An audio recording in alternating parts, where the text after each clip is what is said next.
Wrigley Corral as the Chicago Cubs open a 3-game series against the New York Mets.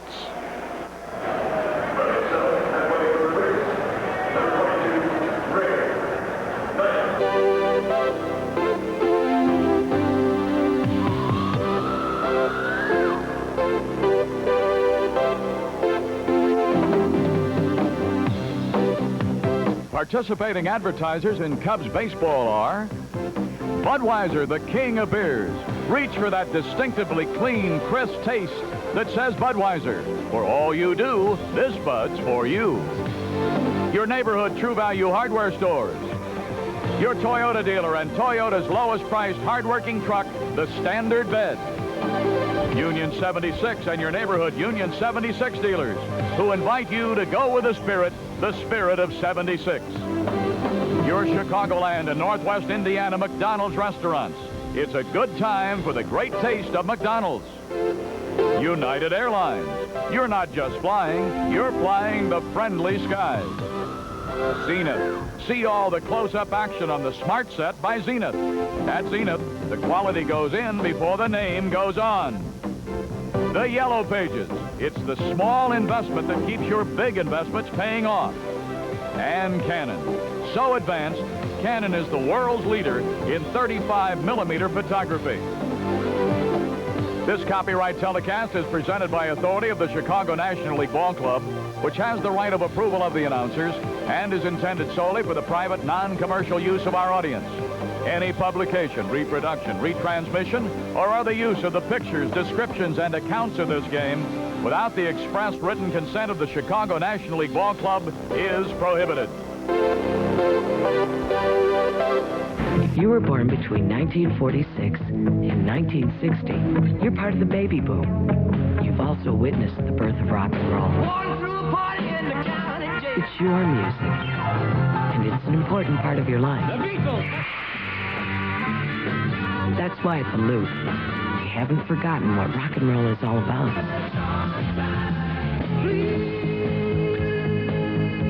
The Loop, FM 98.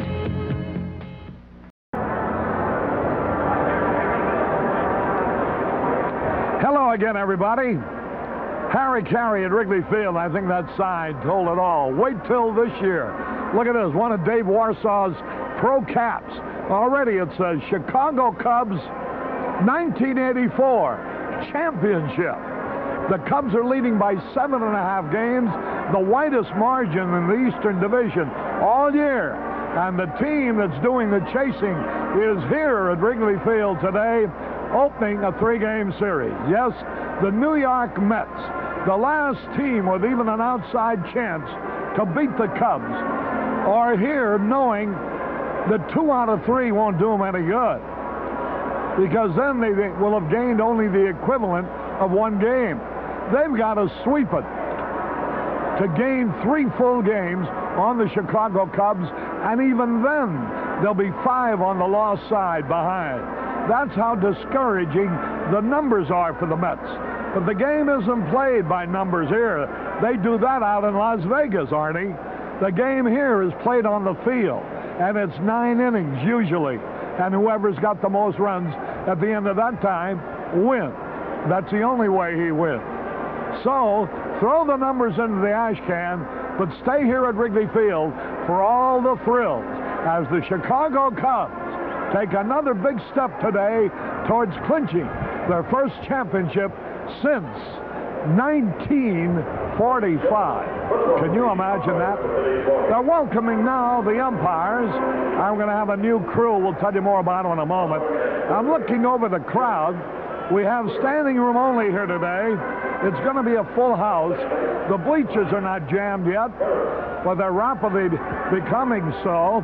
How do you like my flashing? I wonder if you can see that the lights on this button are constantly flashing. I don't know where I got it. Somebody, I think it was Vern Pellishute that sent it to me, the insurance man. It'll be Rick Sutcliffe against Ron Darling. Darling beat the Cubs in Shea Stadium last weekend. Sutcliffe shut out the Mets at Shea Stadium last weekend. So, The Cubs should win it on a comparative basis if you go by the pitching of the two men. Darling allowed 1 run. Sutcliffe didn't allow any.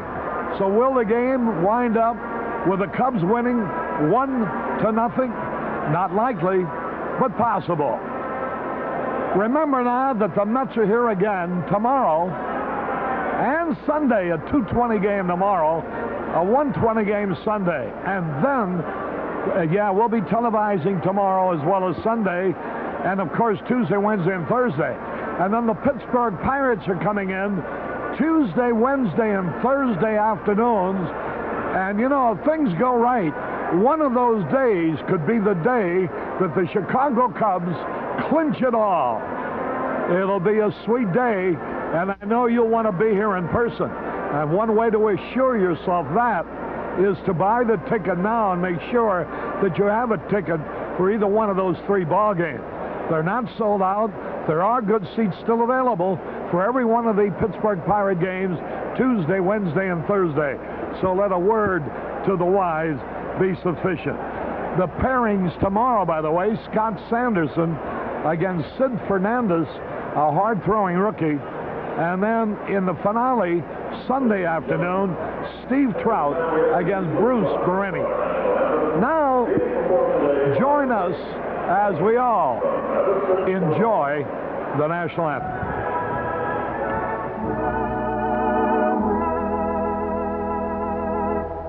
Oh, say, can you see by the dawn's early light what so proudly we hail at the twilight's last gleaming, whose broad stripes and bright stars through the perilous fight o'er the ramparts we watch were so gallantly streaming, and the rocket's red glare, the bombs bursting in air, gave proof through the night that our flag was still there.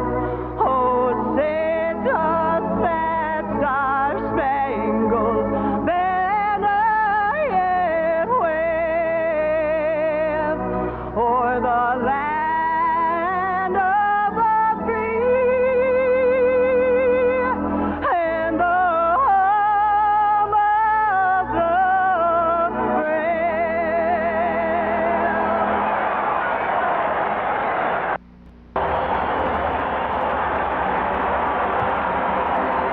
Harry Caray back at Wrigley Field. Here are the lineups for today's game.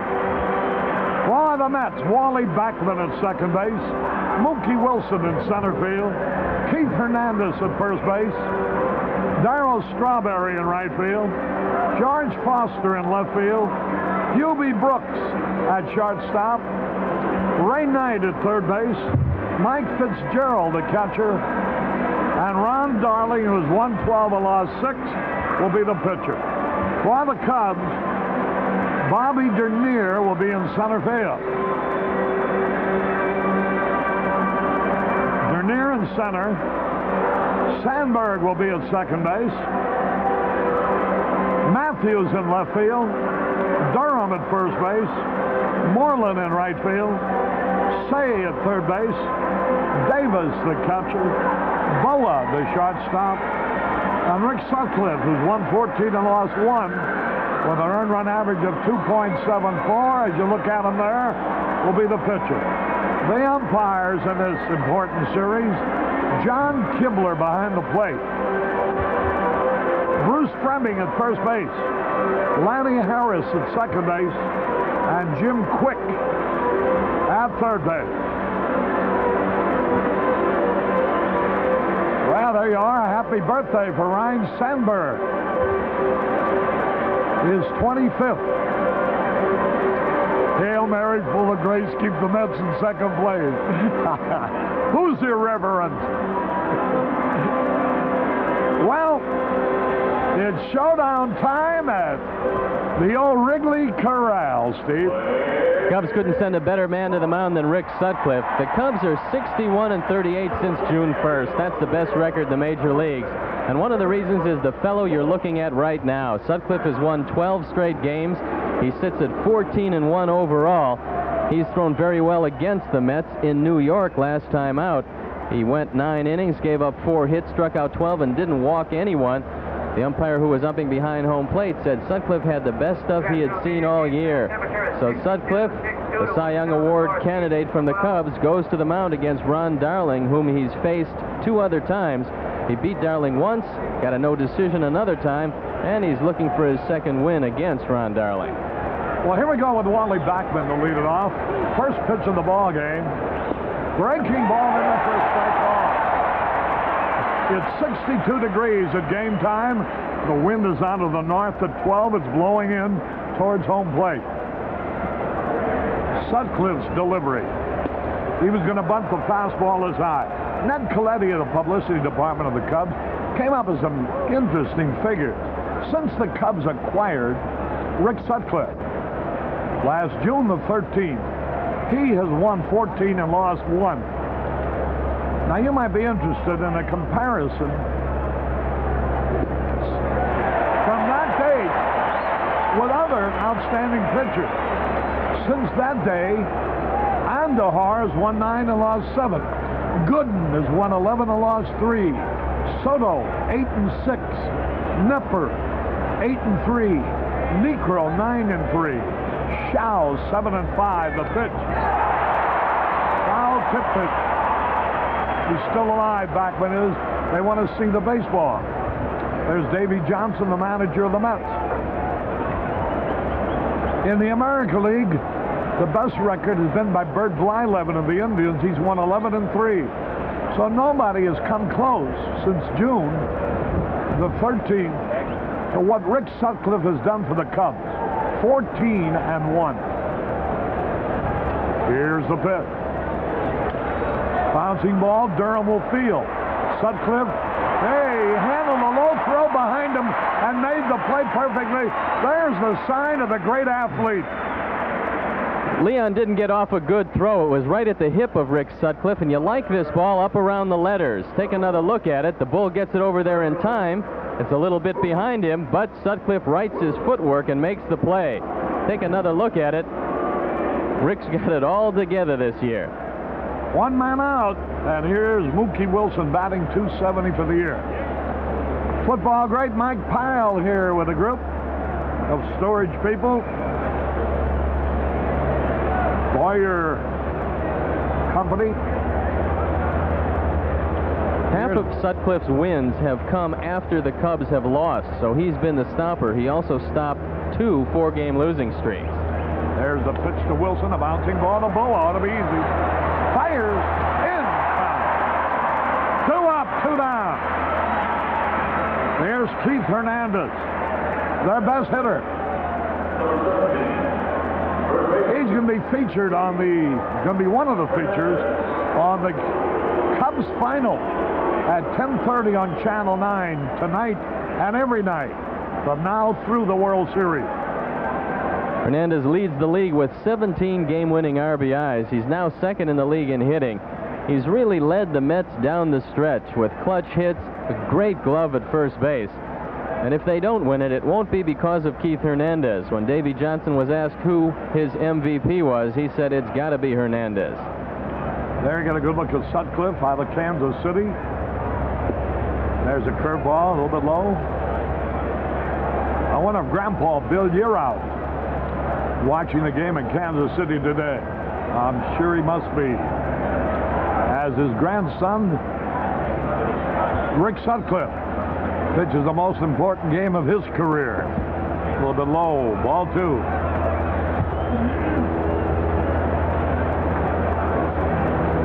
Lieutenant Clarence Erickson of the Traffic Division with his sister Betty and her husband Frank watching the game out in Colgate, Oklahoma. 2 balls, no strikes. The pitch to Hernandez.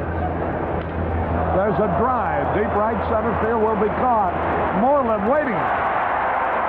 1, 2, 3. Nothing across. We go into the bottom of the first. No score.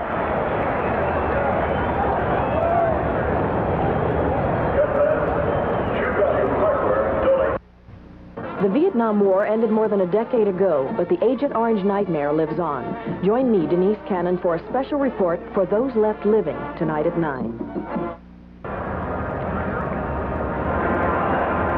Harry Caray back at Wrigley Field. We go into the bottom of the first on this cool, breezy day with no scores yet. There you saw the defense of the Mets with Knight at third, Brooks at short, Backman at second, Hernandez at first, Fitzgerald catching, Darling pitching, Foster in left, Wilson in center, and Strawberry in right. Darling is 1-1 against the Cubs this year. He's 12-6 overall, but it hasn't been all rosy since the All-Star break. He's made 12 starts since the break. He's 2-3 with 7 no decisions. He's got 11 no decisions overall, and you're looking at June's National League Pitcher of the Month. So Darling had a good beginning. He hasn't had a good second half, but you could never tell by the game he threw against the Cubs in Shea Stadium. He was brilliant that day, beating the Cubs 5-1, going 8 innings, giving up 6 hits and 1 run. He struck out 8 and walked 2, and he said it's just his luck to run into Rick Sutcliffe again. He wasn't supposed to see him, but the rain changed all that. Here now is Bobby Denier to lead it off. First pitch is a fastball low. They're here from Valparaiso, Indiana.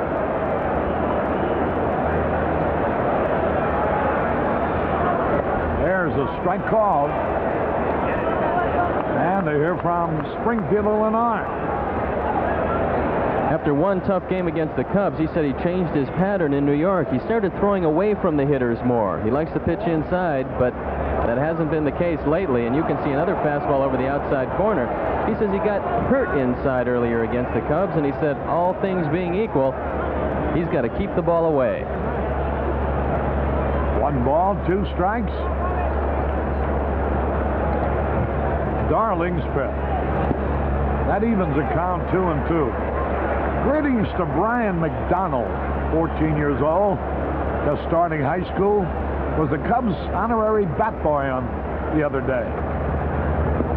There's a strike 3 call. Denier didn't like that a bit.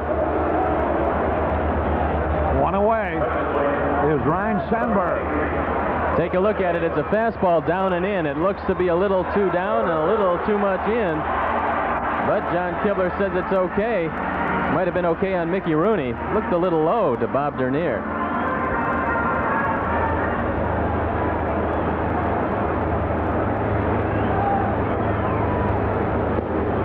Rhino takes a low and outside. Sandberg in 4 days will celebrate his 25th birthday on the 18th.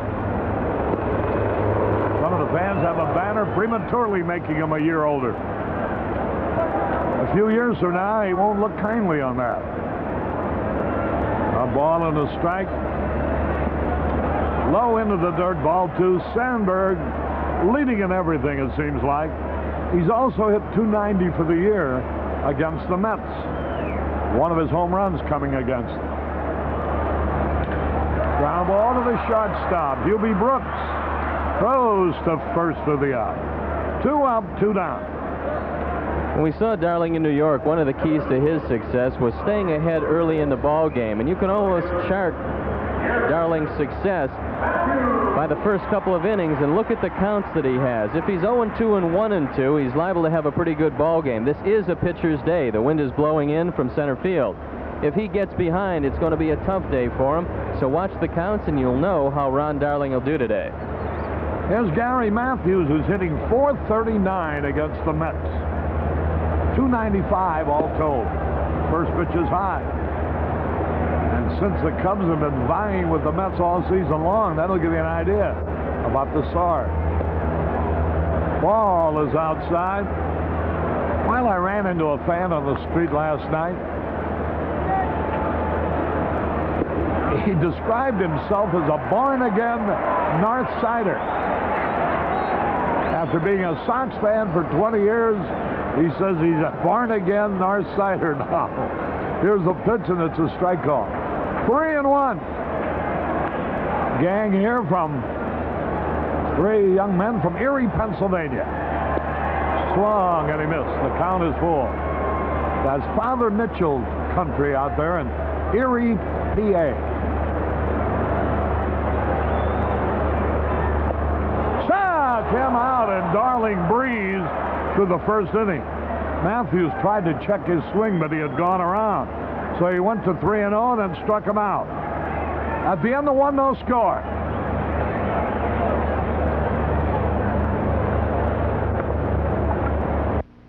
Us syncopators of progressive riffs have a unique style of jawing. Howard says jazz musicians talk funny.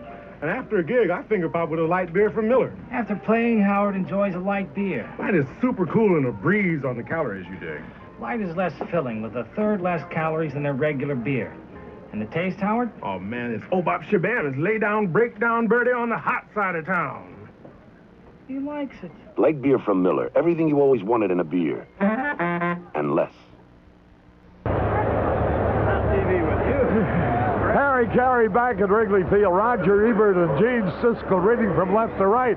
Do you still dislike the jazz singer featuring Neil Diamond? Yes, Harry, very much. We had an argument in a bar in Baltimore about that when you were traveling with the Sox, and I still hate the picture. Well, I tell you, I love that Neil Diamond, so I just went all the way out to Papa Greek. He's probably good in a concert, but Harry, he wasn't you in didn't that ask movie. me. I thought it was one of the worst movies of the year. Maybe the worst movie of the year. Well, what did you think, Steve? Well, Harry, knowing your movie expertise, I got to agree with these guys. Well, that makes me 3 against 1, right?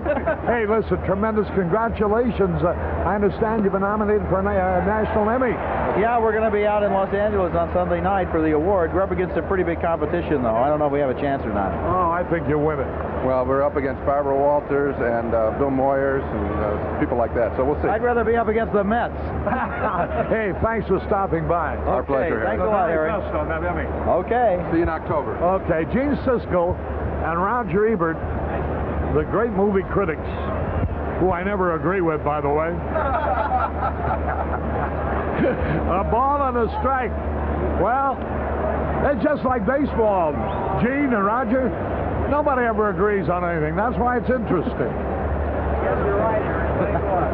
All right, see you later. 2 balls and a strike to count. Darryl Strawberry, the hitter. He had a cut and he missed. Strawberry says that Sutcliffe is very hard for him to pick up because he hides the ball. He said he's never seen anything quite like it around the National League. But George Foster says that the only guy he can compare him to as far as hiding the ball is Louis Tiant. He said he's very similar. You don't see the ball till it's right up upon you. Here's the pitch. Barely missed. Ball 3. The sun is trying its best to come out from behind the clouds. 3 balls, 2 strikes.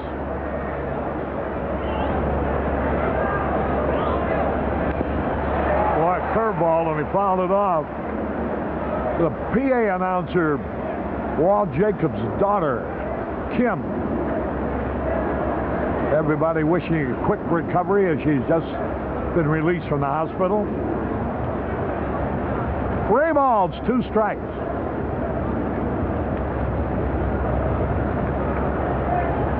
Strawberry, 21 homers this year. Tapped it foul again. UPI has a young lady, Kathy Lewandowski, out here doing some features. Lewandowski. She says she bets that you could not pronounce her name backwards. Ixwadnawel. Well, she wins. 3-2. Boy, oh boy, that spelled backwards is IKSWODNAWEL. He struck him out frontwards.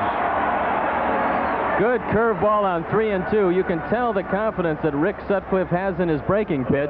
Even on 3-2, with the thought of putting a man at first base, he threw it 3 different times, and he finally got Strawberry.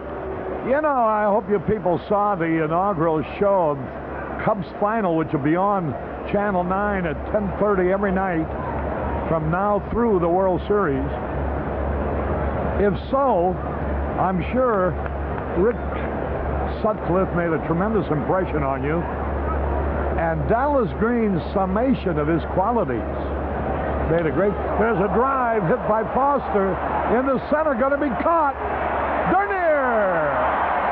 Boy, he had trouble locating the ball.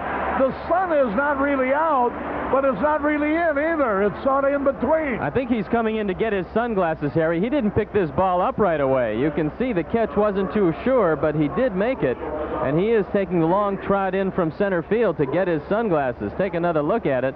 The sun is trying to peek its head from out of the clouds, and Denier struggled just a little bit. This is a good day to give up fly balls, though. Sutcliffe can throw more high fastballs today than normally, because that wind looks like it's about 12 miles an hour, and it's not going to be easy to hit the ball out of the park. Here's Hubie Brooks with 16 homers, 72 RBIs. He is third in the league with 15 game-winning RBIs, so it's been a clutch year for Hubie Brooks, who has suddenly discovered his power. And they made him, turned him into a shortstop so they can play Ray Knight at third base. A breaking ball is in there for a strike call. Big crowd. Great media coverage. Newspapermen from all over the country are here. There's a strike call. 0-2 the count. Look at the photographers. That's alongside our third base camera. 0-2 the count on Hubie Brooks. The delivery by Sutcliffe just missed with it low and outside. I had a nice letter from a 9-year-old named Tony who said he's a big Cubs fan, and he has a beautiful aunt. He'd like to fix me up with her. He says, but I've got to send him season's tickets for 1985. Harry, do you have any season's tickets for 85? I saw his aunt. Forget about it. 1-2 the count. Right-hand hitter waiting. Fouled it out of play. Birthday greetings to Debbie Ansell, who's here with a group from Anheuser-Busch today. Don Nystrom and the rest of the marketing services department of Anheuser-Busch watching the game here today. 1-2 the count. Fastball high and inside. Brooks can credit Bill Robinson, the Mets hitting instructor, with a resurgence in his power. He altered his stroke a little bit, told him to try to pull the ball a little bit more, and Brooks, who had 12 career home runs coming into this season, finds himself with 16 home runs and 72 RBIs. There's ball 3 again. And the count is full, 3-2. He threw Strawberry a breaking ball on the full count pitch. Let's see how he handles Hubie Brooks. Sutcliffe pitches more or less his own game. 3-2 pitch. Bouncing ball to safe. He's got it. Lobs it across for the out. Hey, that was a tricky hopper, but Ramsey fielded it cleanly. 1-2-3, nothing across. We go in the bottom of the second, no score. He is the most feared and powerful warrior, a ninja who explodes onto America. His soul transforms her into a lethal assassin. Who are you? Her only hope is Yamada, the master ninja who has been sent to destroy him. An epic struggle of superhuman strength and supernatural forces. Ninja 3, The Domination. Rated R. Now playing at theaters everywhere. Harry Caray back at Wrigley Field. Get well wishes and happy birthday greetings to John Mueller at Northwest Community Hospital. Here's Leon Durham. A bouncing ball, that ought to be easy. Backman's got it. Neither team has had a base runner. Like two heavyweight fighters in a championship fight, sort of just jabbing lightly at each other, feeling each other out. You know, Harry, I've got to applaud Davy Johnson's decision not to throw Dwight Gooden against the Cubs. He's a 19-year-old. He's never pitched on the 5th day. And he said, why take a chance on hurting him? I got a guy who might win the Cy Young Award 10 straight years. He's going to be the head of my staff. He goes, I can't see any reason to throw him regardless of what the pennant situation was. And you've got to appreciate that in this day and age when winning at all costs seems to be the only thing. Yeah. There's a fastball in there for a strike call. There's a lot of hitters who appreciate that also. They don't want to face Gooden any more than Davy Johnson wants to throw him. Well, it's quite obvious that Davy Johnson has much in common with most college football coaches. Count is evened up at a ball and a strike. 1 out. Linda Welsh, Brian B. Hobradick, Sue Kokenda, Russ Beerby, Bert Matthias, Tim Servar, and Ray Knoll, all from Anheuser-Busch in the group here. 1 out, the count 1-2 on Keith Moreland. Fouls it out of play off to the right. We have about 35,000 or so. Steve Byrne got away from R.J. Grunts and let us entertain you today to bring his father off the tugboats and to the ballpark. So enjoy the game. 1 out, nobody on the delivery. Curveball outside. A big reward coming up for the 2 millionth fan to come through the turnstiles at Wrigley Field. There you get a good look at Ron Darling. He struck him out on a breaking ball. That's his 3rd strikeout. You can tell when the curveball is really good by the reaction of the hitter. Keith Moreland's knees buckled on that curveball, and he took it for strike 3. It was a dandy. Here's Ron Say, hitting .236, 25 homers, 91 RBI. The 2 millionth fan that goes through the turnstile will win a trip for 2 to any European destination of his or her choice, given by Cobelt Travel. The package will include airfare and hotel accommodation. They'll also get a portable color TV courtesy of True Value Hardware Store. 0-1 the count. He had a cut and he missed. And they'll also get a check for 1 day's interest on $2 million. That means $547.94. So if you're the lucky person, it's going to be Bonanza Day for you. 0-2 the count. 1-2 now. The breaking ball was low.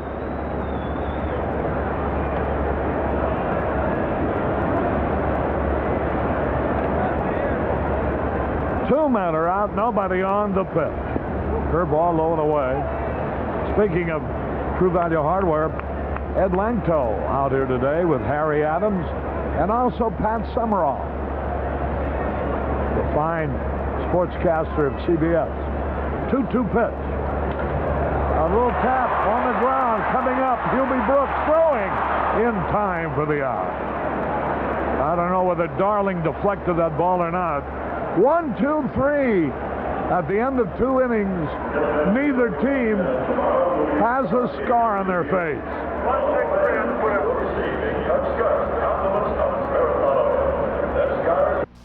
As a relief pitcher, everybody thought I had it easy. See Pat here? He'd pitch his heart out for 8 innings or so, and then Sparky come in, toss 3 or 4 pitches, and walk away with a win. But I had to train just like the rest of us. Yeah, well, I still like to keep in shape, and I He drinks light beer from Miller. See, light's less filling, and light really tastes great. Will you just let me finish?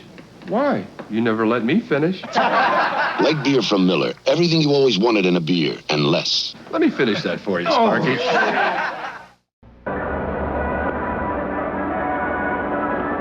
Harry Caray back at Wrigley Field. We go on to the top of the 3rd. 0-0. Neither team has had a base runner, so the emphasis has been strictly on the pitching.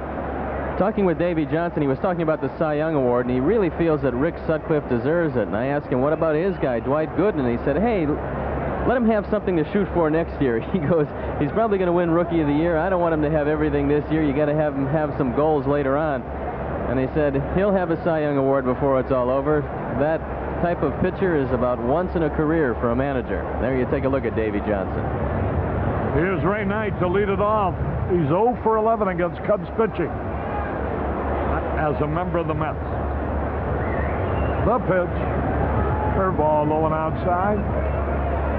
There from station WFAA-TV in Dallas, Chris Schliemann in a group. And the media's here from everywhere. There's a pitch a little bit inside, ball 2. Ray Knight.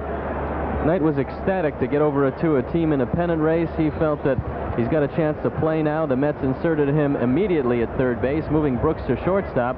He feels it can resurrect his career. He had some physical problems at Houston. Denny Walling and Enos Cabell did the job at third and first, and so Ray Knight has a new life. There's the pitch. Whoa, I thought he fouled off his toe there for a minute. Ray Knight fouls it off. The little medal you saw,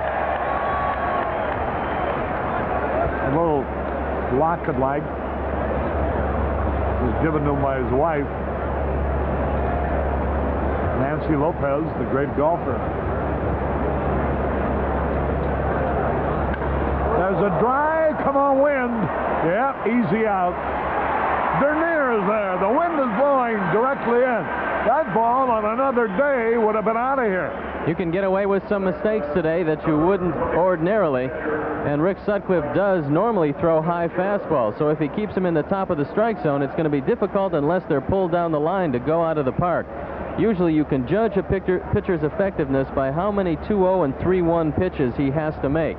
If he throws a lot of pitches at 2-0, 3-1, he's not going to have a good day, but Sutcliffe is unusual. He can get away with high fastballs on those counts. Here now is Mike Fitzgerald. He's hitting .243, 2 homers, 31 RBI. He's hurt the Cubs, though. He's gotten some big hits against the Cubs the last couple of series. He's hitting .341 against Cubs pitching. They had a copy miss, strike 2. 0-2 the count. The Cubs could eliminate the Mets all but mathematically with a 3-game sweep. Mathematically, they still wouldn't be out of it if they lost 3 in a row here. There's a pitch foul out of play. The magic number now, right now is 9. If the Cubs win after today, it'll be down to 7. There you see the standing. That's wrong there. They're 8 games back on the lost side, Arning.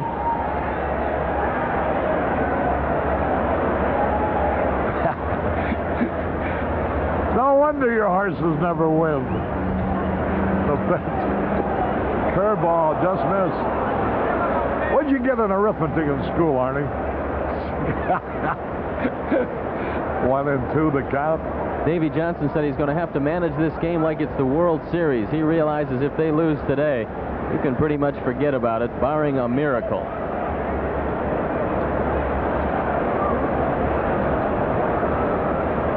One and two the count. 1 out. Hey, if you're in the neighborhood, come on over. You haven't missed a thing. Nothing has happened. Nobody's even reached base. A curveball, they go around, no. They appealed, and the first base umpire, Bruce Fleming, said no, he did not go. I guess Bruce's family is at Brown Deer Lake in Wisconsin. 2 balls, 2 strikes. Sutcliffe, a big, handsome. Red Baron would make a good nickname for him. Curveball a little inside, ball 3. Now you got it right. That looks a little more comfortable than the other way around. That's what they say. Practice, practice, practice, Arnie. That's right now. 3 balls, 2 strikes. There's a drive. Come on, win. Matthews makes the catch. Fitzgerald line to Matthews in left field. That ball was hit hard, too. I asked Darling how his bat was, and he said, every now and then it's okay. Most of the time it's not too good. He says, I haven't been swinging a real good bat lately, and the man on the mound isn't going to help anything. 6 sacrifices, though, and that's what they ask of pitchers. If you're not going to be a good hitter, at least sacrifice successfully when you have the opportunity. That'll get you some runs and maybe keep you in a couple of games. John Sayad and his wife. He's Vice President Carson Peary Scott watching the game here today. 1 ball, no strikes, 2 out, nobody on. We're in the 3rd inning. No score. He had a cut and he missed. Boy, you talk about being in the crossfire. Rosenberg puffing away on that corncob pipe. And Stone, you know, those things he puffs away on. But it's a windy day. It should be taking the smoke well away from you today. It's coming from both ends right at me. He swings and he misses. 1 and 2 the count. Well, the cold bottle of Budweiser you drink and the ugly fat cigar I smoke when we clinch it. Sounds good to me. The pitch, you got the best of that bargain. You're watching exciting Chicago Cubs baseball, although nothing has happened yet. Over WGN, Channel 9, Chicago, America's #1 sports station, where each evening at 9, you see the news, and at 10:30, Cubs final.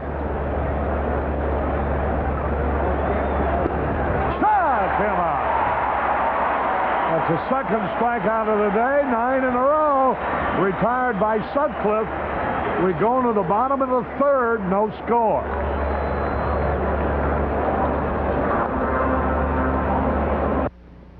Wonderful to see you. So glad you came. Thank you so much. Thank you.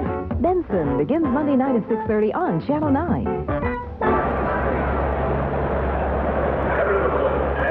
Harry Caray back at Wrigley Field. We go to the bottom of the 3rd. Neither team has had a base runner. Here's Jody Davis to lead it off. Gary Woods of the Cubs has a group of friends from Durango, Colorado here. Ken Willard, Phil Gunn, Tom Irwin, Jerry Whitkin, and Tom and Dorothy Grant, all from Durango, Colorado. Here's a bouncing ball hit by Jody. Hubie Brooks fires for the out. Sutcliffe has retired 9 in a row and Darling 7 straight. Hubie Brooks is such a good athlete that he never missed a beat shifting from 3rd base to shortstop. Even though he says there is an adjustment. He can't bobble the ball at shortstop. You've got to catch it cleanly and throw it quickly. At 3rd base, there's a little more room for air. Your reflexes are more important at 3rd, but you can knock the ball down with your chest or your glove and still get the throw away and get the base runner. 1 out, here's Larry Boa.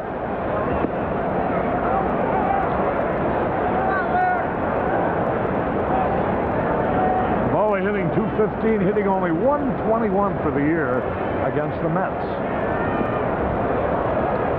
Art Ruiz is here with a group from Eastern Airlines. Ruiz, R-U-I-Z. Boa takes it low. 2 balls and a strike. Earlier this year, Darling won 7 games in a row between June 4th and the middle of July. He had 2 complete game shutouts in that period. There's Boa taking a strike off. William Mary Bilger from Fort Wayne, Indiana, sent a note. Every word written backward. There's a little liner in the center field. Larry Boa gets the first hit of the game. Boa singles to center. With 1 out, that'll bring up Sutcliffe. Watch the replay. Mookie Wilson was playing him shallow, but not this shallow. The ball falls in front of him. Now it sets up an interesting dilemma for Jim Fry. On a day when not a lot of runs are going to be scored, Obviously, the bunt seems in order, but when you have such a good hitter as Rick Sutcliffe, you might think about the hit and run. Let's see what Jim Fry decides to do. Well, Sutcliffe, a pretty good hitter. He might let him take a cut at one.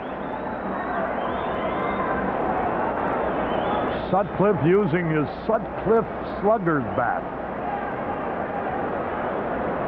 There's Larry Boa, a good base runner down there. He might be able to get an extra step at first base with Hernandez charging for the bunt.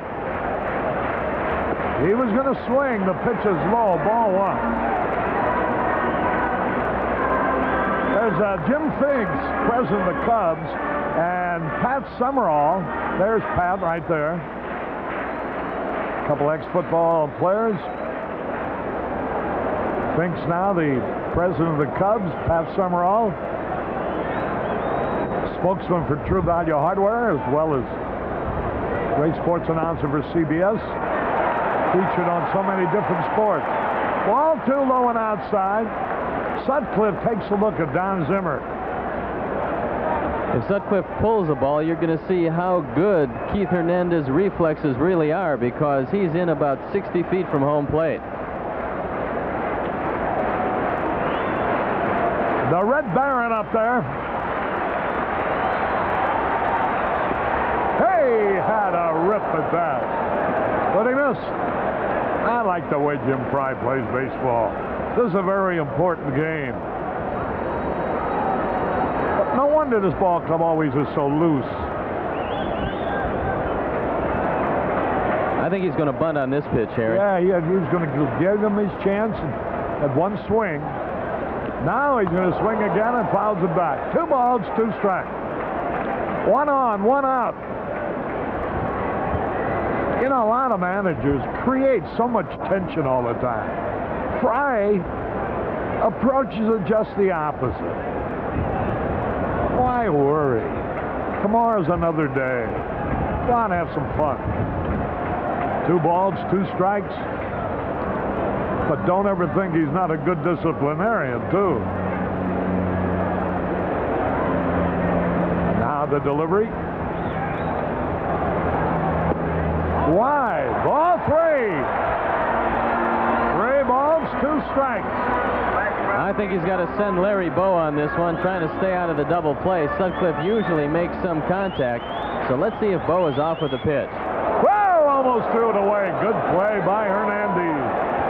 Well, Keith has got such a good glove at first base, it's very difficult to throw the ball away, but that one almost landed in the bullpen. Now ready. Larry a lead. Look out! Boy, they almost had him leaning the wrong way. 3 balls, 2 strikes. Nothing but goose eggs on the board so far.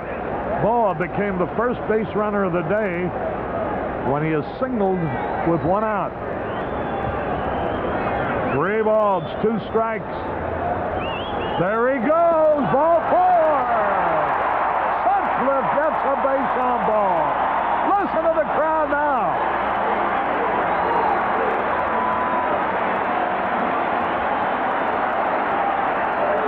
And the top of the batting order coming up is Bobby Denier.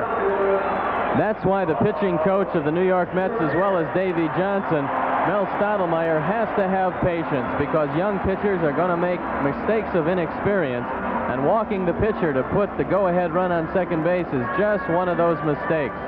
He got behind on Sutcliffe, then threw ball 4. He divided his concentration a little bit between Larry Boa and home plate. You can't afford to do that in a 0-0 ball game, and you can't afford to do it when Rick Sutcliffe is your opponent. All right, here's Bobby Denier now. Runners at first and second, 1 out. Denier was out on strikes his first time up. They play him not too deep because the wind is blowing in. He was going to bunt. Boy, I'd like to have seen him lay it down, because Knight is playing back at third base. Well, Knight went in and said to Darling, watch out for the bunt. He wants to stay back to try to cut the man down at third base. But if Denier lays one down third base, I don't think Ray Knight can do anything with it. 1 ball, no strikes. Strike call. You know, that first pitch, if he'd have gotten a breaking ball, he would have been able to bunt it. But the fastball was high and away. Darling has a fine fastball as well as a good breaking ball. He's from Yale University. Ball 2 is low. This has been the big problem with Ron Darling. Periodic spells of wildness. They come inexplicably, and it's something that will get better with age. You know, Steve, they've got Ron Darling, their pitcher, and Bobby Valentine, their third base coach. There's a drive to the left field. That's going to score. Maybe 2. 1 run is in. They're going to stop Sutcliffe. Holy cow. Bobby Denier came through. Listen to the crowd.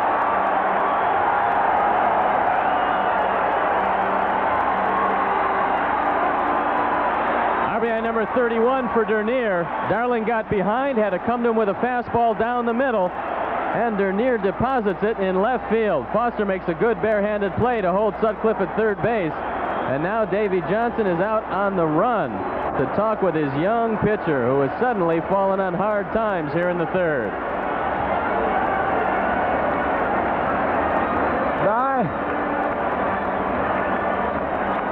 The huddle is over. Ryne Sandberg was driven in 79 runs this year. Comes up with runners at second and third.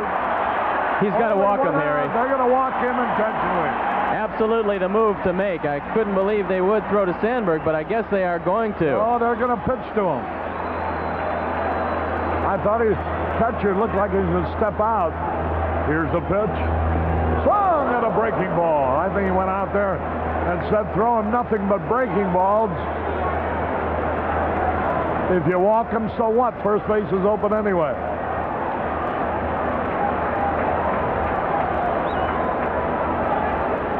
Fastball low and inside. That evens the count, a ball and a strike. Boy, another run or two with Sutcliffe would be almost enough.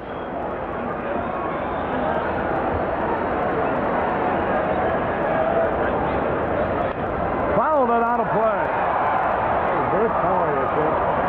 Davy Johnson has talked about letting his young pitchers pitch with the base open and get him in the habit of not throwing strikes to a hitter. The first pitch wasn't a strike and Sandberg swung. The last pitch wasn't a strike and Sandberg swung. So it could easily be 3-0. Instead, it's 1-2, and the base is still open at first base. So Darling can nibble a little bit right here. Now the pitch. There's a high drive in the right field. Now watch the play at the plate. There's the catch. Here comes Sutcliffe. Here's the throw on the relay. Saved! 2-0 in favor of the Cubs. A sacrifice fly, and that's his 80th run batted in as Sutcliffe tagged up and scored. It's happy days here for everybody, but especially this guy who for so many years was the voice of the Cubs, Jack Brickhouse. I guess you thought it'd never happen, huh? Oh, I knew it would happen someday, Harry, and I knew that if I stayed healthy, I'd live to see it. Well, I know it's a great thrill for you, too. Well, one of the ways I kept my health was to avoid you on Rush Street. After all those years where we tried to wipe each other out.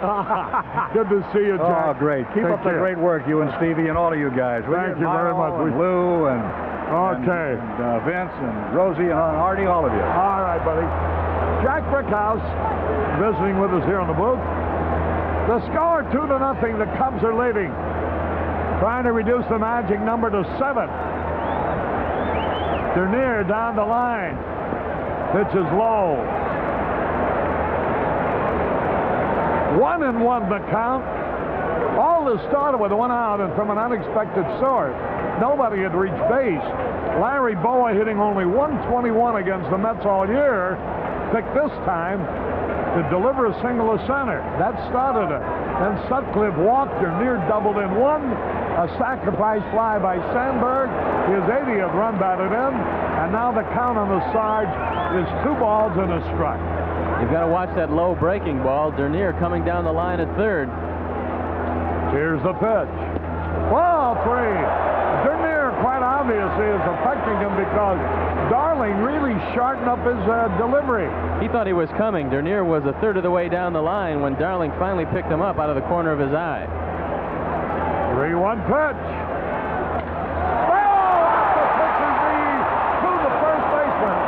Boy, that cost a run right off of Darling's leg over to Hernandez, who fielded the ball and stepped on the bag. Oh, about those potatoes. But the Cubs get 2 runs on 2 hits. No errors and 1 left. Milo will be joining Steve in a moment.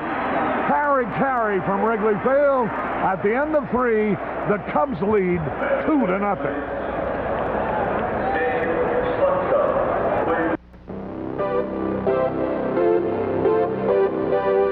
This portion of Chicago Cubs baseball is brought to you by Pepsi-Cola General Bottlers. Pepsi, the choice of a new generation.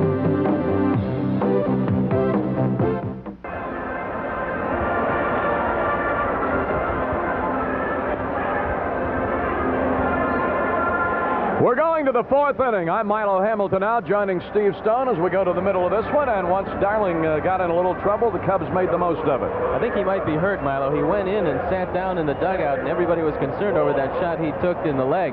It saved him a run, but that's a painful way to keep the ball in the infield. Well, when you get hit that hard and it bounces all the way over to first, you took a pretty good shot, didn't you? Plus, on a cold day, that might stiffen up later, so Darling has fallen behind. That's not a good sign against Rick Sutcliffe.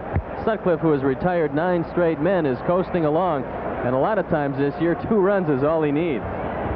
Wally Backman, who bounced to Durham in the 1st inning to start the game, and let's look at that ball hit him again. It's a shot. It bounces right off his knee. There's nobody up in the bullpen, so it looks like Darling, fortunately, is okay. Goes right to Hernandez for the out. The old Willie Hoppy shot. Jim Pry and Billy Connors. They don't seem too concerned. They've got their big guy out there today, Sutcliffe, and he's got a 2-0 lead as he works in the 4th. Fouled it back on the bunt, and it's 1-1. Sutcliffe has gone through the order, 9 up, 9 down. Twice against this club, he has retired the first 13 batters in a row.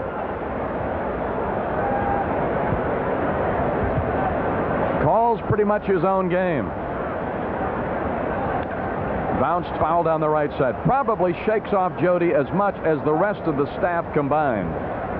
Well, if he's not shaking off the pitch, he's shaking off the location. He's got a good idea what he wants to do with the ball. And to a man, this Mets lineup told me that they just don't pick up Rick Sutcliffe very well. They said it's just such a deceptive motion. He cocks the ball behind him. You really don't see it till it's on the way to home plate. And they just have had an enormous amount of difficulty with Sutcliffe. 1 ball, 2 strikes. Backman, Wilson, and Hernandez do here in the 4th.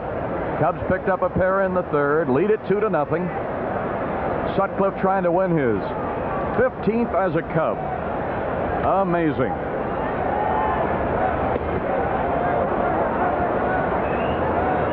Two balls, 2 strikes.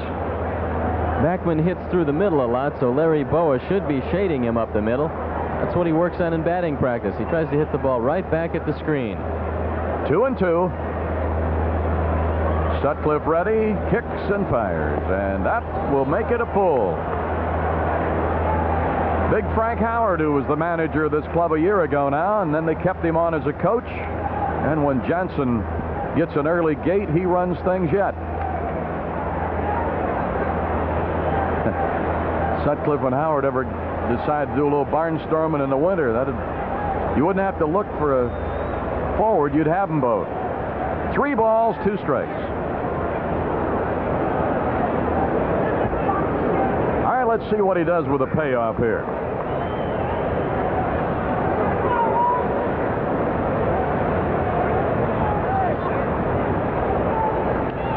He'll get a base hit into right field. That's the first man to reach. Oh, he's going to try for 2, and he will be out.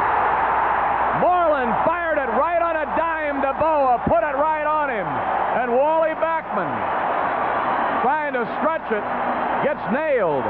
Some dumb base running on a tough day to hit. Backman's going to lead off the inning with a single, and the top of the order is coming up behind him, but he decides to test Keith Moreland.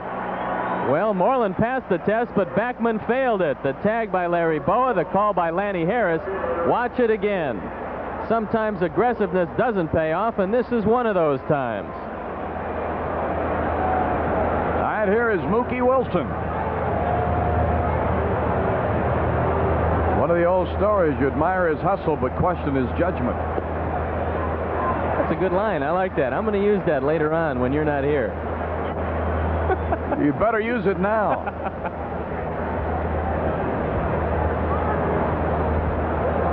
No balls and a strike. 1 ball, 1 strike. Wilson bounced to short his first trip. Hernandez due up next. Mookie Wilson, who in his other years against the Cubs had really hurt them with his bat, but they've had his number more or less this year. He's hitting right around 200 against the Cubs, and he's just a better hitter than that. Asking for an appeal, but third base umpire says no. And it goes up on the board as a ball to make it 2-1. The only time that Mookie has really hurt the Cubs is when they've allowed him to pull the ball down the right field line. If you keep the ball away from him, make him use the center portion of the field, he doesn't hurt you too badly, but he can triple into that corner and has done it a couple times this year against the Cubs. 2-1, 3-1.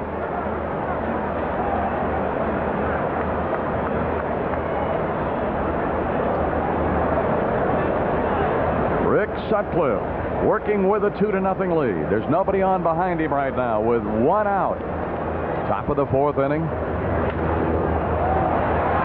Sandberg just not able to get it. Didn't come up for him. And even with Wilson running, even if it comes up with a convenient hop, he'd have had to do one of those a la Harry Gilmer jump and fire. Would have been tough. He should have gotten a glove on this ball because he is there. You'll watch the ball flatten out right under his glove. There you can see it. He's there in plenty of time. The ball goes under his glove. It's going to be a base hit. And now Keith Hernandez is going to get a chance to do some damage. Leading their club with a .319 average. In the first inning, hit a ball to right center that Moreland got over and gathered in. We've seen how the wind can flatten it out here more than once already in the early going. Hernandez has said if every pitcher in the league threw the stuff that Sutcliffe throws, the 300 hitter would go the way of the kiwi bird. It would be extinct. Working on Mookie because he can pedal, I'll tell you.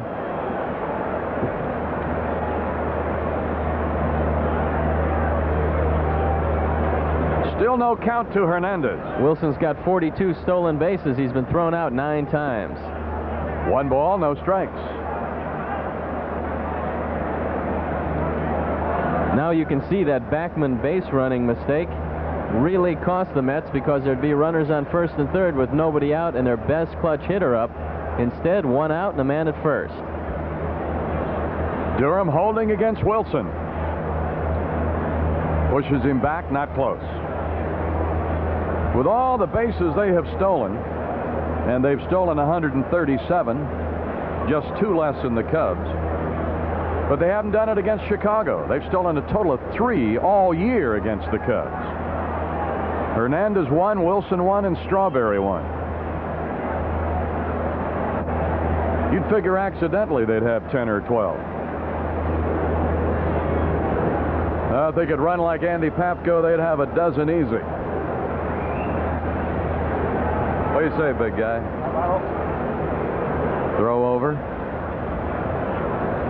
Oh, you came out to lend all of your pennant and World Series credentials to this club, didn't you? Well, it sure is fun to be out here with all the excitement. I just couldn't stay away, Milo. That's up and a ball, and Jody wants to go out and talk to Sutcliffe. I know you saw a lot of great pitchers in your time. You've been watching Sutcliffe. Does he rate up there with some pretty good ones? Well, it reminds me of 1945 when the Cubs last won the pennant. Remember we got Hank Borowy from the Yankees in the middle. I heard about it. In the middle of summer, and it looks like history's going to repeat itself. I hope it does. Wouldn't that be something? I don't care who the Cubs play as long as they play somebody. What was that you told me you wish you could have played when Stone was pitching? You'd have hit 500? Did I say that? I don't recall that. If it had played on my team, he'd been very thin chasing down my mistakes. Stoney did all right. 3 balls and a strike. Must be slow at the golf course today if you're out here. No, this is my off day. Oh, all right. 3 balls and a strike. Keith Hernandez waiting. Out into left center, and that will be right there for the Sarge. Moved about 3 steps to his left, and it's 2 away. This is going to be a little bit more difficult for Rick Sutcliffe today because he doesn't have his best stuff. We're used to seeing him going out there with enough stuff to strike out 15 men as he did against Philadelphia, or 12 like he did against the Mets. But he's not going to reach those strikeout proportions today. He doesn't have as good a fastball as he's had on other days, and the curveball that he usually throws over the plate when he wants to is eluding him a little bit here. So he's going to have to battle him, and he can do that. He's going to have to concentrate just a little bit more today. There's just a little bit something off his stuff. He's about 95% out there this afternoon. One of his 2 strikeout victims, Strawberry, and he's in there now with a runner at first and 2 away. And a couple of calls that he got for big strikeouts to left-hand hitters, and namely that big situation with Wilson and Hernandez in a game situation in New York. He hasn't gotten that corner call today so far. 1 ball, no strikes. Every time Darryl Strawberry does an interview, he talks about how much he misses Jim Fry. Fry was his counselor over with New York. He not only helped him physically, he really helped him emotionally. He kept a fire under Strawberry, wouldn't let him let down. And he looks over at that dugout, finally remembering Jim Fry. Going, and Jody Stroh will be late stolen base. Stolen base 43. He's only been thrown out those 9 times. He got a good jump against Sutcliffe, and there was not much Jody could do. The throw is a little bit high, but Mookie's in there with a head-first slide. You can see it again from behind him with a good jump. His second against the Cubs, their 4th as a club. First time they've stolen a base when Stoddard was on the mound. Make that Sutcliffe on the mound against them. They'd stolen against Ruthven twice and Stoddard once. So now with a 1-1 to Strawberry, a runner in scoring position.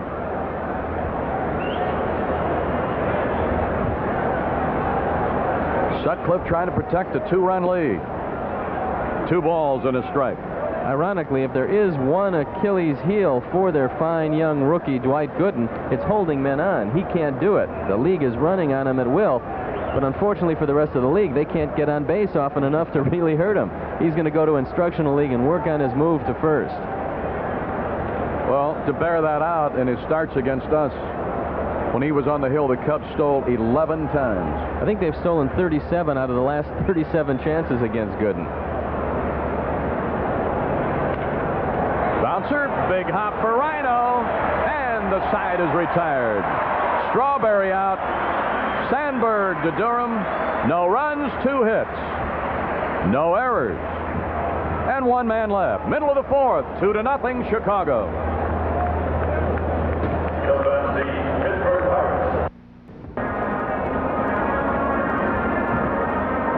Big John more visible out there today. Leon Durham, Keith Moreland, Ron Say will be batting here in the 4th inning. Davey Johnson came out to talk with Ron Darling, so apparently that knee is giving him some problems. They've started their bullpen to work.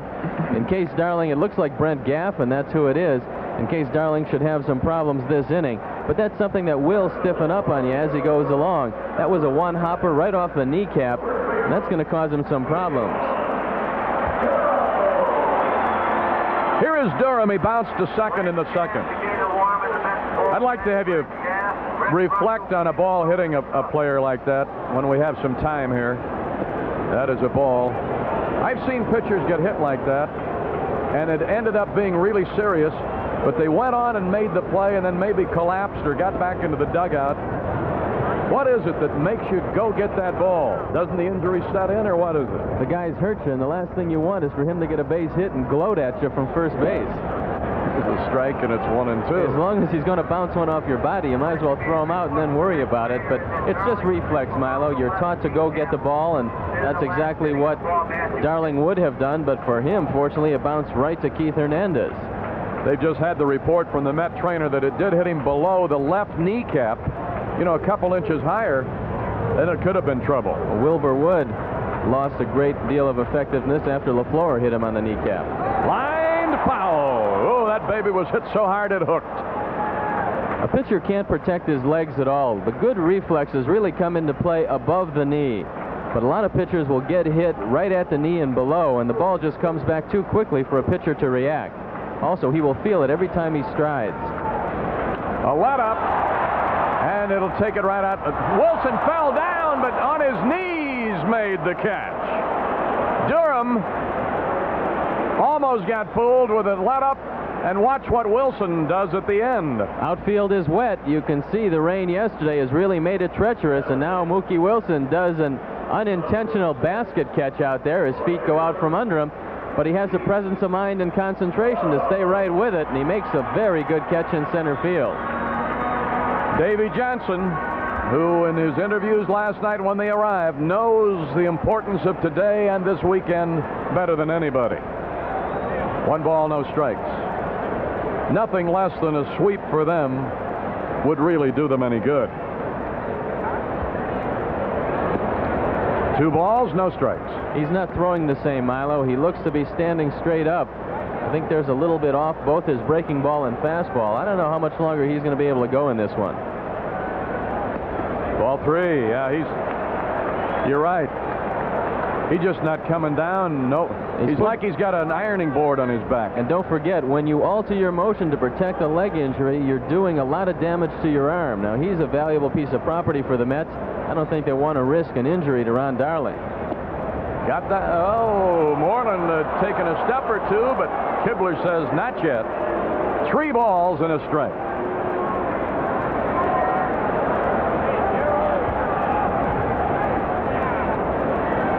One out, nobody on. Sends a fly ball out into right center. Mookie Wilson running over, makes the play. Wind just kept blowing it away from him, but he let Strawberry know he was going to get there, and Wilson makes a fine running catch. He helped out Ron Darling by swinging at ball 4. That ball was well up and away out of the strike zone, and so Darling continues in this one, walking with a slight limp around the mound. Ron Say bounced to short his first time up.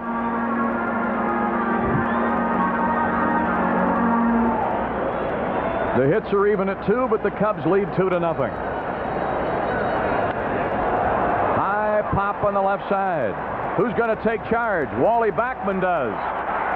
Turned out he had the best look because the wind blew it back toward him. 3 up and 3 down for Darling in the 4th. We have played through 4, and the Cubs are out in front of the Mets for the score of 2-0.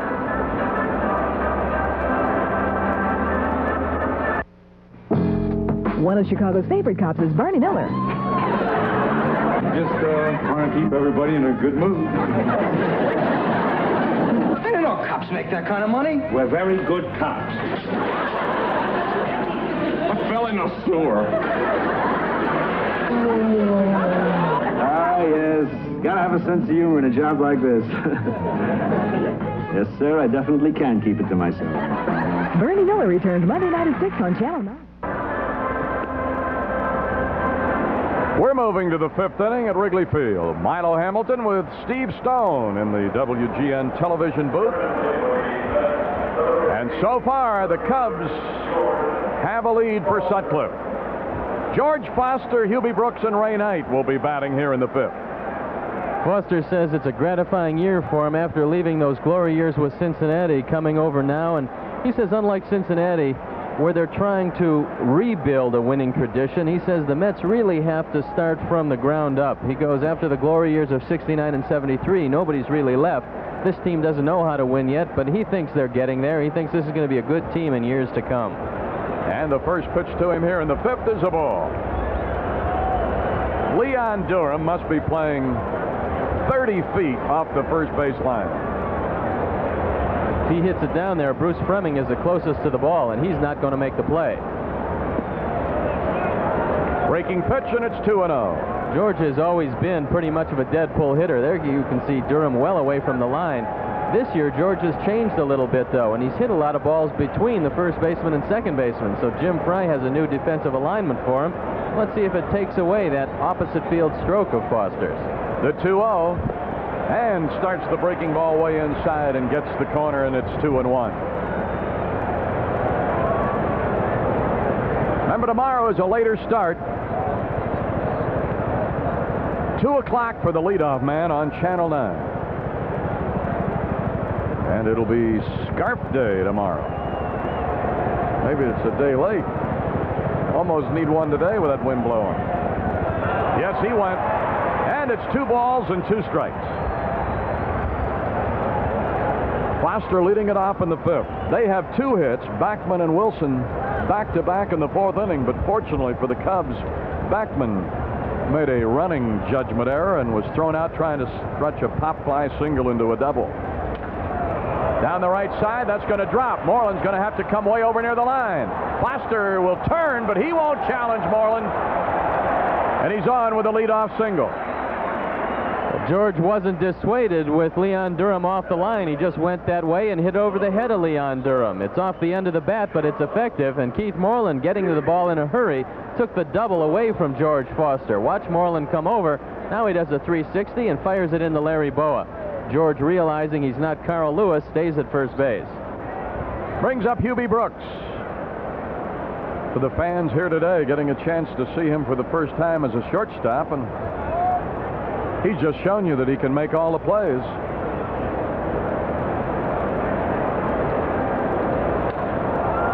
Center, and Denier is there. Oh, he buggy whipped that baby. Pretty good swing, but right at Denier. And it is 1 away. You got a pretty good double play candidate in Ray Knight, and he likes to pull the ball. So Ron Say and Larry Boa will be thinking about a double play, as will Sutcliffe. And there you take a look at Scott Sanderson. He's charting not only what pitches were thrown, but where they were hit. And that enables the club to formulate a defense for the next time you play the team. You can see those straight lines. They go out just where the ball was hit.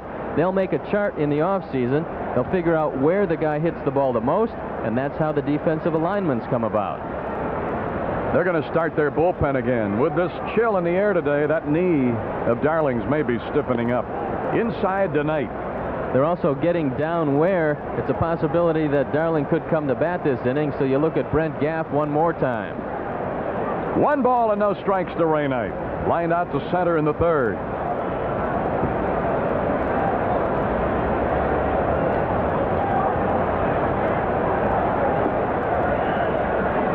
Durham not bothering to hold against Foster. A little pop into shallow right. Moreland on, and he'll be there. Moreland had him played pretty well. He didn't have to come that far at that. If Ray drives the ball, he usually drives it to left center field, and then he'll loop it to the right side. So Keith Moreland was very shallow, especially with the wind blowing in. That's one of the things that visiting outfielders have to contend with in Wrigley Field, where the wind is always shifting and swirling.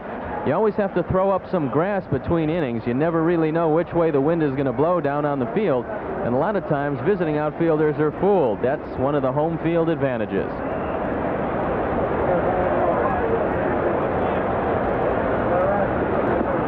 Mike Fitzgerald, the batter, takes a strike. Don Zimmer.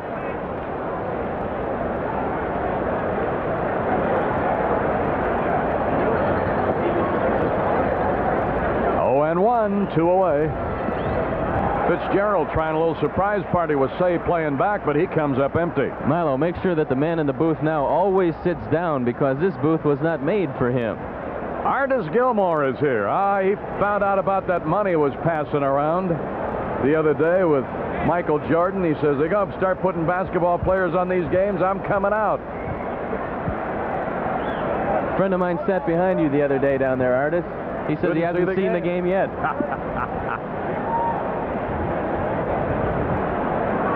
One ball and 2 strikes.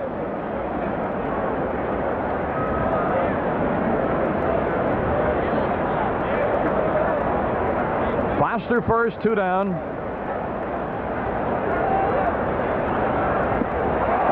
That'll strikeout for Sutcliffe. So the leadoff single by Foster didn't cause any more trouble. One left, halfway through this game. Cubs on top 2-0.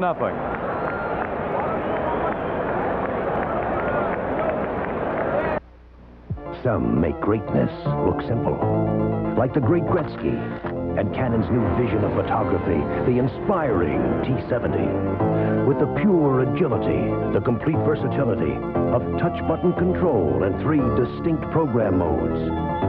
Now, Canon makes it simple to handle any shot. The inspiring new Canon T70. It makes the great shot simple.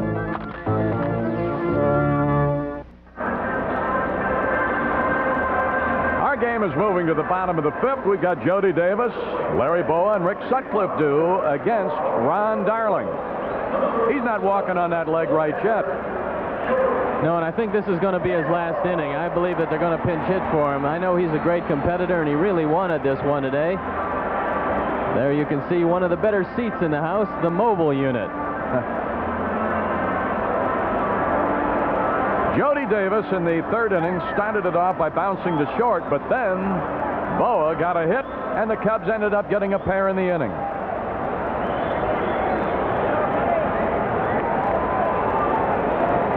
And a strike. Well, Harry Adams, a True Value, picked a good day to come out. He won't have to pass out $100 bills today, I don't think. Oh, look at that. Tell him the game's the other way. He doesn't care. High foul off to the right side. Hernandez over to take a look, but it'll be up about 8 rows just in front of the aisle. No True Value represented with the group here today, headed up by Harry Adams. And the name out of my past, certainly, when did the Northwestern football games, Alex Agassi, his son Paul Agassi. Out today. Bouncer right side, broke the bat. Hernandez will move to the bag, and it's 1 down. Larry Boa, who got the first hit of the game in the 3rd inning and scored the first run, will be stepping in.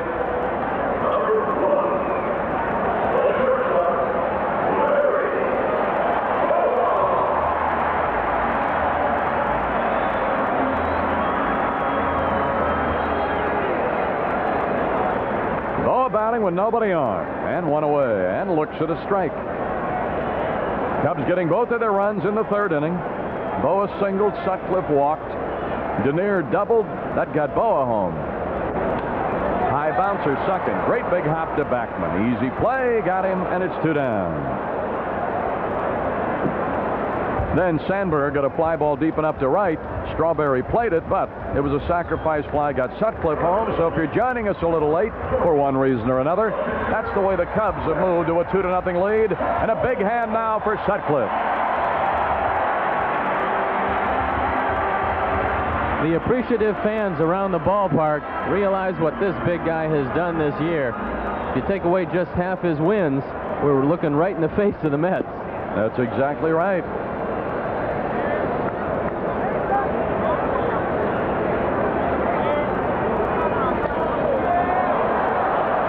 Going to be an easy inning. Backman going to go the Arctic Circle route, but he made the play. 3 up and 3 down. We've played through 5. Maybe we've seen the last of Darling. We'll have to wait and see. They've still got Gaff throwing in the pen. 2-0 Cubs.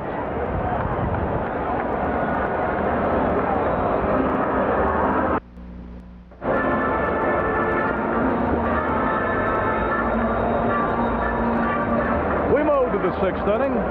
Cubs still have the 2-0 lead, and Danny Heap has already been announced. He will bat for Darling. You know, with Artis Gilmore up in the booth, he's always given of his time for charity, and especially for the Jack Quinlan Golf Tournament. Whenever asked to play, he is there.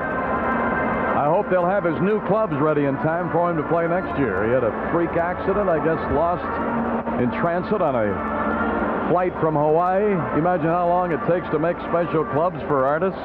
Just put 2 shafts together and you got yourself a driver. Danny Heap hitting .231 this year, 35 pinch hitting appearances, 8 hits, and look at those earrings.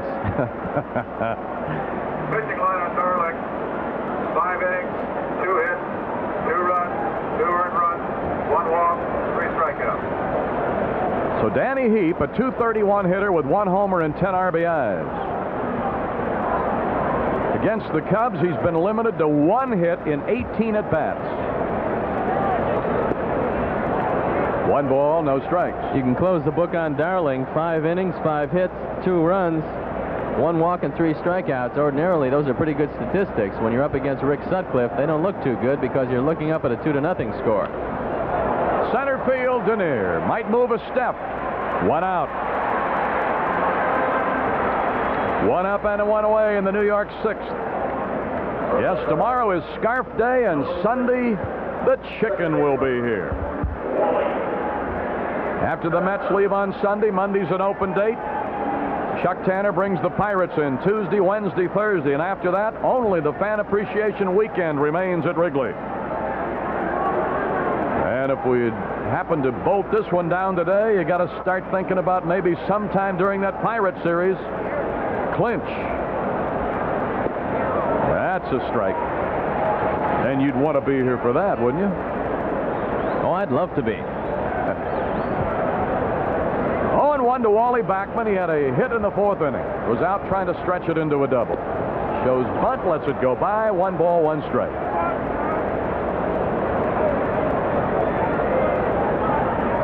Also, the Cubs moving toward what they hope will be a 2 millionth fan. There's going to be some interesting prizes for that fan. Down the left side, Matthews takes a look up, and it'll go up into the seats foul above the bullpen. Lakeshore Bank will provide the lucky fan with a check for 1 day's interest on $2 million. Stoney came right up with that figure, $597.94. What's going to happen to the principal? Forget the interest. Principal is having a teachers meeting.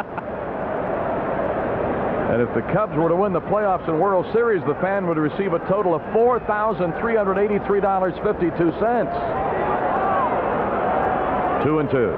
Cobalt Travel will provide the lucky 2 millionth fan with a trip for 2 to any European destination of his or her choice. Package includes airfare and hotel accommodations. A portable color TV courtesy of True Value hardware stores. 2-2. He's gone. He finally got that corner call. He's been trying to throw it out there all afternoon, and Wally Backman is not happy with the call, but John Kibler thought it had enough of the corner to ring him up. So that's going to be it for the little lefty, who is a pesky hitter. Take another look at it. He threads the needle on the outside corner, a generous outside corner at that, and Wally goes back. 4 strikeouts for Sutcliffe. Here is Mookie Wilson, 1 for 2, had a base hit in the 4th inning. So that ought to whet the appetite as we get closing in on that 2 millionth. Those are some fabulous prizes. That's Jesse Orozco. Practicing giving the signs. I don't think you'll ever need them, Jesse. Not too many left-hand catchers making it these days. They've had some problems in that bullpen. Both Jesse Orozco and Doug Sisk are nursing sore shoulders. It's been a tough year for the bullpen. The pitchers haven't completed a whole lot of games, and Davey Johnson has had to go to the bullpen a lot. Especially the short men are getting a lot of work, and it's starting to show. 2 balls, no strikes, nobody on, 2 down. 2 balls and a strike. Cubs got a pair in the 3rd, and so far holding up 2-0 Cubs.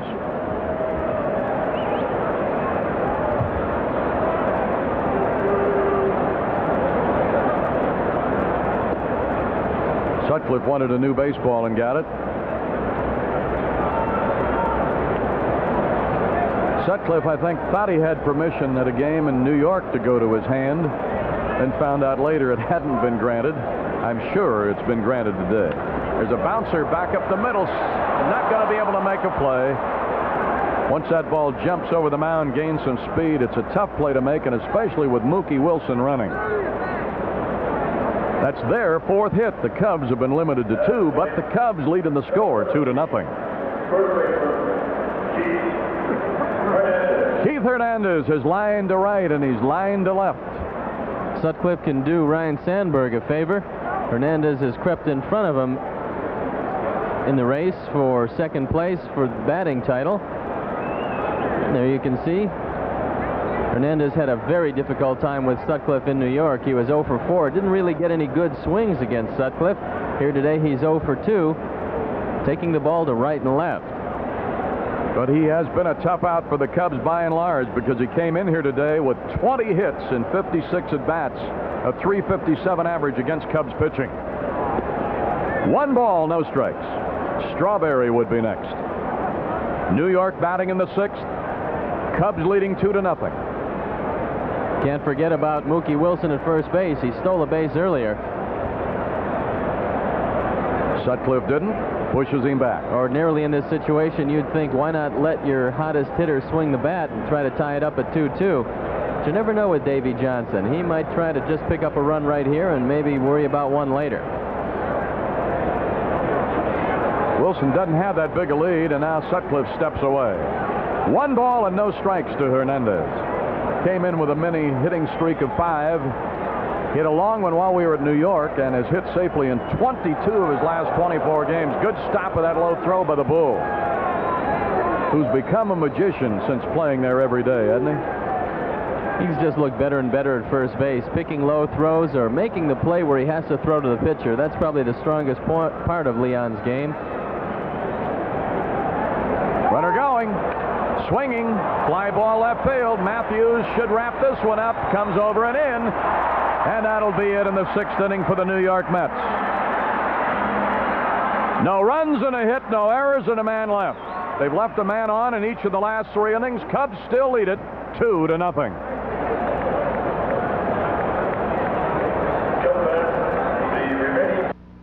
In my baseball career, I was traded 9 times. But wherever I went, one thing was always the same. Everyone drank light beer from Miller. In Boston, they said the best thing about light was it's got 1/3 less calories than their regular beer. In L.A., they said the best thing was light's less filling. But I think the best thing is it tastes great, right here in New York City. Ken, this isn't New York. Chicago. No. Milwaukee. Kansas City. Light beer from Miller. Everything you always wanted in a beer, Spokane. and less. Utica.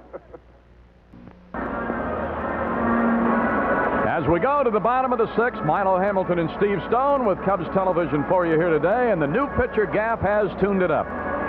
Brent Gaff is 3-2 with a .336 earned run average, making his 41st appearance. He doesn't have any saves. He's been used in the middle. He's finished 16 games, usually gets into some blowouts. 75 innings, he's given up 69 hits, 35 strikeouts, 31 walks. Brent Gaff is 6'2". He weighs 200 pounds. He's out of Fort Wayne, Indiana. So the right-hand reliever is on, and he'll be looking at the top of the order. Got some right up here at the top of the hour, and as soon as we get a pitch here, we'll tell you who we are and where we're coming from. That's a strike. It's the Cubs and the Mets on WGN Channel 9 in Chicago. Chicago's very own and America's #1 sports station. Denier is 1 for 2, a double that drove in a run. That was in the 3rd. 1 ball, 1 strike. Some great Cub fans in Frankfort, Illinois. Hope they're enjoying the game and doing real well. Dr. and Mrs. Robert Ranquist in Frankfort, Illinois. Bobby Denier has gone to that little shin guard on his left foot. He fouled a ball off it a few games ago, and it's still a little bit sore. 1 ball, 2 strikes. Gaff throws a hard sinker, and he's got a slider to go with it. Doesn't have an especially good fastball, but when he keeps it down, he's effective. 1-2. Laid off just in time. Fitzgerald didn't bother to ask for an appeal. Now he does, and first base umpire Fremming says, nope, 2-2. Usually when you take that long, the plate umpire's call usually stands, doesn't it? Fouled up to the right, out of play. That's really a good lesson for any of you catchers out there. If you're at all in doubt, ask for an appeal. If you ask right away, a lot of times the umpire will ring you up. But if you take about 30 seconds to decide what you're going to do, then ask for appeal, your odds are very slim. There you take a look at Mike Fitzgerald. Good close-up study. What a job he's done for them. Bob Denier waiting on a 2-2. He fills it. I know when we saw that fine young pitching staff start to come along, you figure, well, you'd like to have an old head back there, but Fitzgerald has really done a job handling this staff. He took that #1 job over. This will be tough. There'll be no play. Base hit, Denier. Gaff took his eyes off the ball, looking at Bob Denier or trying to find out where was Ray Knight. Take a look at Gaff. He loses his concentration on the ball. It looks like he took a look at Ray Knight, and the ball wasn't there. Once he missed it, no chance for Ray Knight. And Bobby Denier has his second base hit.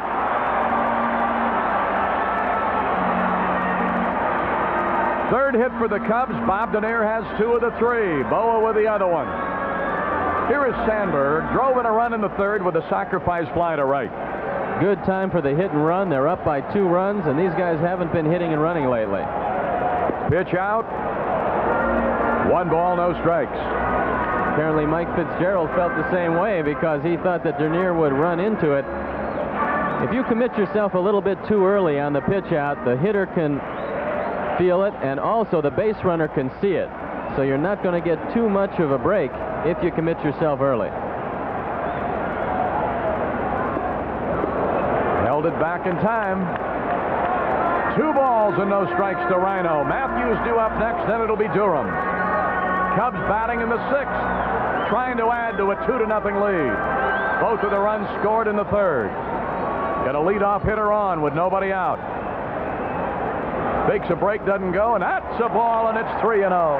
The Mets have had problems in this park. They're 0-6 this year. They battled the Cubs very well in New York, winning 5 and losing 4, but in Wrigley Field, it's been a different story. They haven't been able to put anything up on the board here. Like Von Ami, they haven't scratched yet. Here he goes. It was ball 4 anyway. Denier was taking advantage of a 3-1 pitch and was off to the races, but all of that effort goes for naught as Sandberg draws a base on balls, and now Gaff is in trouble. That should set the bullpen to work, although nobody's gotten up yet. But Ray Knight and Keith Hernandez were talking with Brent Gaff, and they're talking about the defensing of the bunt. So let's see if Gary Matthews does indeed lay one down. So Bobby will have to wait yet another time to set his new personal high in stolen bases. There's Doug Sisk, so the bullpen does get busy. Gaff continues to have some problems. Outstanding base runners on, and the pitch is a strike to Matthews, who has struck out swinging. And in the 3rd, he had a shot off the starting pitcher Darling's knee, and it caromed right to first. So he is 0 for 2. You forget about Bob Denier at second base. He's liable to steal 3rd. Gaff will have to look at him a couple of times. Denier has a very big lead out there right now. Now Matthews wants to make sure he and Zimmer are clicking it off here. Good bunt right here is the play, because Ray Knight cannot hang back at 3rd trying to get the force play throw from Gaff. If he doesn't come get the ball, then they've got a problem. So let's see what Matthews does now that he has his sign from Don Zimmer, and everything is all clear for the Sarge. Denier second, Sandberg first, nobody out. 0-1 to Matthews, and it's in there to make it 0-2. An infield hit for Denier, then a walk to Rhino, putting them on with nobody out. No balls, 2 strikes, nobody out. This is a good pitch to run, Milo. Matthews is liable to get a breaking ball, and it's liable to be down and away where Fitzgerald would have trouble throwing it. So let's see if the Cubs take advantage of that. Threw it away. Won't make any difference now. The throw back to the pitcher. He almost threw that ball down the right field line. If Gaff hadn't made a great reaction, there might have been 2 runs in here. Well, it is down, and it's way away. Fitzgerald can't come up with it, so the runners are advanced without Matthews bunting. He'll get another swing, And watch the play right here. You can see Gaff. That's how far he had to go to make the play. That ball was almost in the dugout. Too, didn't it? Oh, they are lucky on that throwback. A throw that really didn't mean anything. Infield up. And a Sarge went around, and that's a strikeout. I believe they have to put Leon Durham at first base right here and take their chances with Keith Moreland. But Davy Johnson decided to pitch to Ryne Sandberg in a situation I thought he'd walk him. But I believe he is going to go to first base. The intentional pass ordered. That'll load him up for Moreland.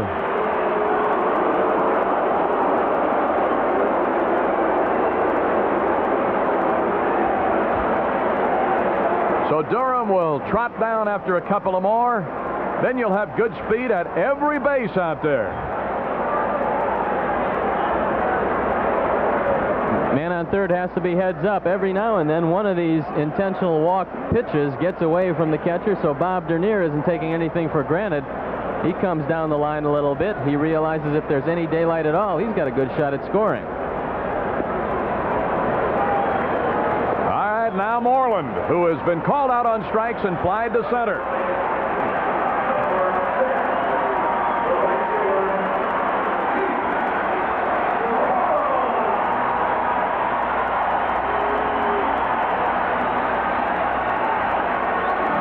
Since the All-Star break has gotten so many big hits, he'd like to add to that credential right here. A Cub on every base. There's only one out. It's Moreland against Gaff. Fouled it back. Strike one. That's not the place you want to throw Keith Moreland in this situation. That was a fastball up in his eyes. If he hits that ball at all, he's going to hit a fly ball. You got to be thinking ground ball, and you got to try to keep the ball away from Moreland. Maybe he can pull it to shortstop and you can get out of this inning. Rolls it to the right side. And there'll be a play at first. They did get Moreland. It looked like they'd end up with nothing. The Cubs got a run in the person of Denier. Sandberg gets to third. Durham to second. And it looked like when Hernandez let the ball go under him, they wouldn't get anybody. It hits off Hernandez's glove, and Backman stays right with it. Good alert play by the pitcher, Brent Gaff. And they get the out at first base. Bruce Fremming on the call, and Bob Denier scores run number 3. So for Moreland, that's RBI number 76. Nice defensive work by Backman and Gaff. Yeah, if Gaff would have turned out to have been a spectator on that, then they wouldn't have gotten anybody. Now they're going to walk Ron Say and take their chances with Jody Davis. Davy Johnson's got to go to the percentage all the way here. Well, he said he'd be managing this game like it was the World Series, and that's what it's turned out to be for the Mets. This is their World Series. If they don't win this one, they can pretty much forget about it, barring a miracle. So he's pulling out all the stops, and he's going to the moves when he has to. They've already started the Jody call because he'll be coming up now with the bases loaded, 2 away. Davy's been there as a player with some fine Oriole teams. He knows what it's all about, even though he's a rookie manager. The big hand for Jody as he steps in with the bases loaded. Another thing about it for this team too, Stoney, they look around and there's a club that's gotten right up next to them, the Phillies. So they don't, even if they don't, there's a drive back into center. It's well hit. It is going. Grand slam. Grand slam. Grand slam. Jody Davis.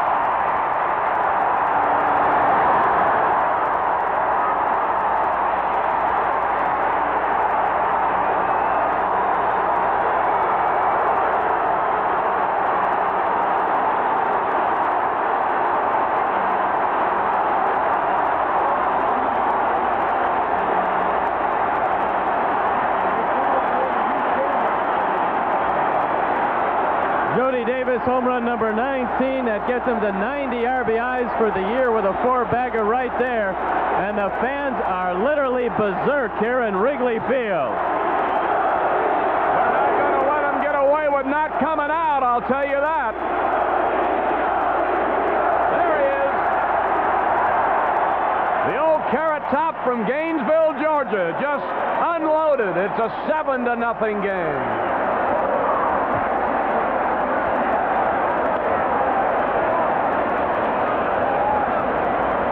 His third grand slam. Bo is gone, and remember, that's $500 from True Value for Cubs Care. Cubs have an inning, do they ever? 5 runs on 2 hits. All 3 walks came home to roost. So we have played through 6, and the Cubs are way out in front, 7-0.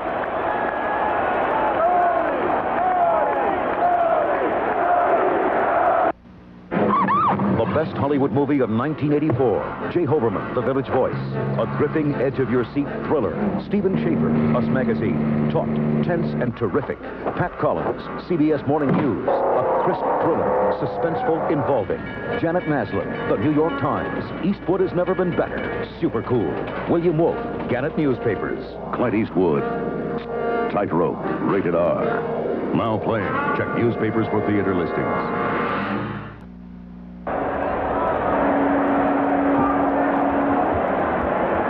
Here's Rick Sutcliffe to lead it off. A couple of comedians from Zanies where they do a great bit of comedy. John Campanera and Ken Savara watching the game here. They're also here from Kelly's in Canaryville. 1-2 the count, and Sutcliffe takes it low. What a hand Rick Sutcliffe got when he came up to bat. The fans standing, appreciative of his efforts this year. Another fine job here today. Only 4 med hits, no walks. There's strike 3 call. That's all right. Rick, sit down and rest a little bit. He gets a great hand as he walks back to the dugout. Look at that.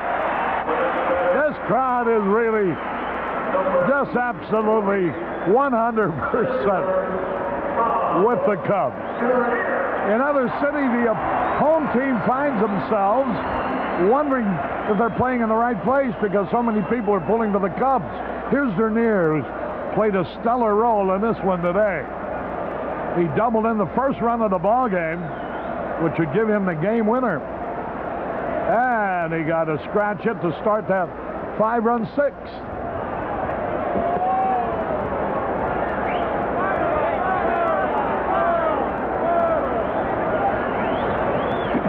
I would have believed you. Arnie said, what if I'd have told you in the spring that on September the 14th we'd have 37,000 at Wrigley Field? You know, Arnie, what people forget. Last year, never once were the Cubs at 500. Not even 1-1 or 2-2. Not once. And they still drew 1,500,000. So that's the kind of support they get from the people. It's small wonder they're going to draw 2 million with a winner. If this ballpark were bigger, they'd drawn 3 million. 3-2 is the count. Jay Donovan here with a T-shirt. America's Dream, the '84 Cubs.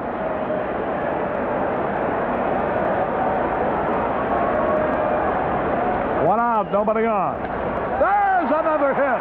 The third hit of the day for Bobby Denier.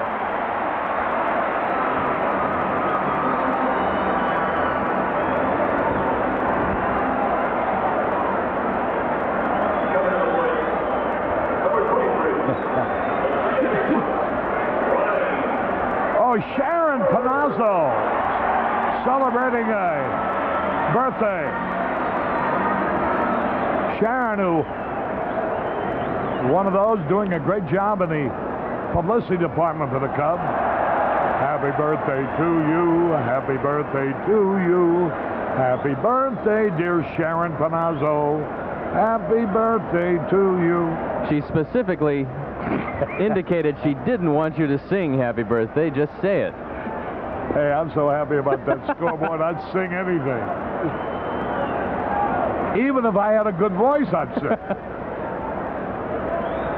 This would be the 5th game-winning RBI for Bob Denier and 2nd in a week. That average is starting to creep back up. Here's Ryne Sandberg fouling it back. Boy, oh boy, this crowd couldn't have had a bigger thrill. Jody Davis getting a standing ovation before he went to the plate. A real indication on the part of the fans how much they appreciated him. There's a long drive. Sandberg hits it deep to center field, but it'll be caught. Mookie Wilson. You know, that wind is blowing a gale in from the north, straight in from left field. And yet Jody Davis was able, through the wind, to hit it into the center field end of the left field bleachers. Hey, Arnie, when we broadcast in the bleachers Tuesday, the first game of the Pirate series, that might be the clincher. And wouldn't that be poetic justice that we'd be out among the people the day the Cubs clinch it?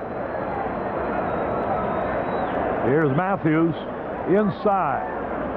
2 balls, no strikes, 2 out. Matthews hitless today. Brent Gaff from Fort Wayne, Indiana. Delivered. There's a drive right out the right field, but it's a base hit.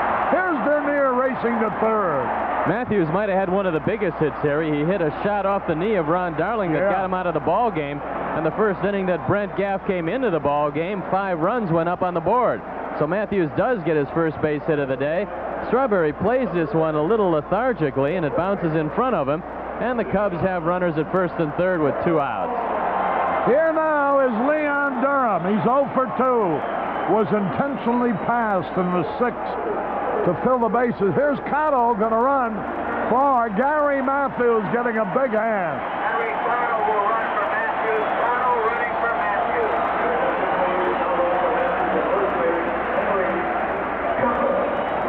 Here now is Durham. The first pitch low and inside. Scott Sanderson against the Mets tomorrow afternoon. 2:20 game. There's a smash to the shortstop. Hey, he throws the second in time. They barely got Cotto. Durham hit a rope. A force out. No runs, 2 hits, no errors, and 2 left. At the end of 7, the Cubs 7, the Mets nothing. You know, a lot of people think I have the best seat in the house. No way. The best seat in the house is right here, cheering on the Cubs with the greatest fans in the world and the greatest beer in the world, Budweiser. Yeah, nothing quenches a Cub fan's thirst for victory quite like the king of beer. Oh, now here comes another one. Cub fans, this Bud's for you.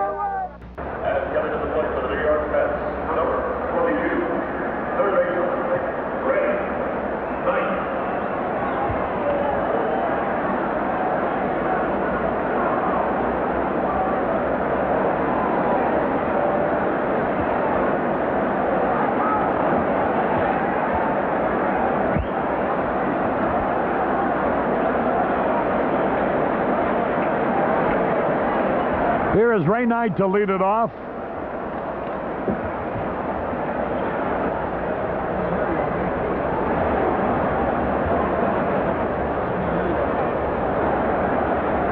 Ray Knight, like so many of these Mets, have popped up twice. There's a high pop foul, out of play. Sutcliffe is throwing the ball up in the strike zone, getting a lot of fly balls today, and unless you crush the ball like Jody Davis, you're not going to get much mileage out of that. So Sutcliffe, who's been battling him all day with less than his best stuff, shows you his competitiveness. He hasn't walked anybody, he's moved the ball around well, and he's had another outstanding performance, bidding for number 13 in a row. Here now is Knight taking it outside. Let me hear you, Arnie. You've disappeared from my earplug.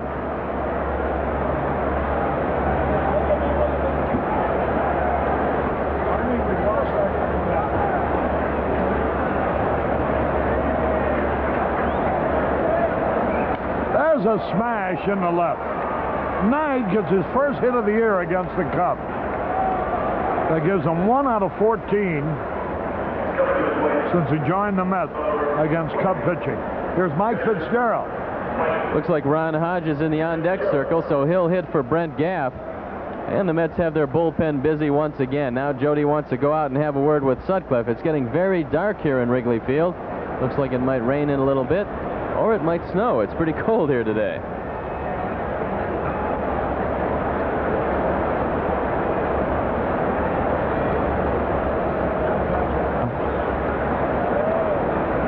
A runner at first base.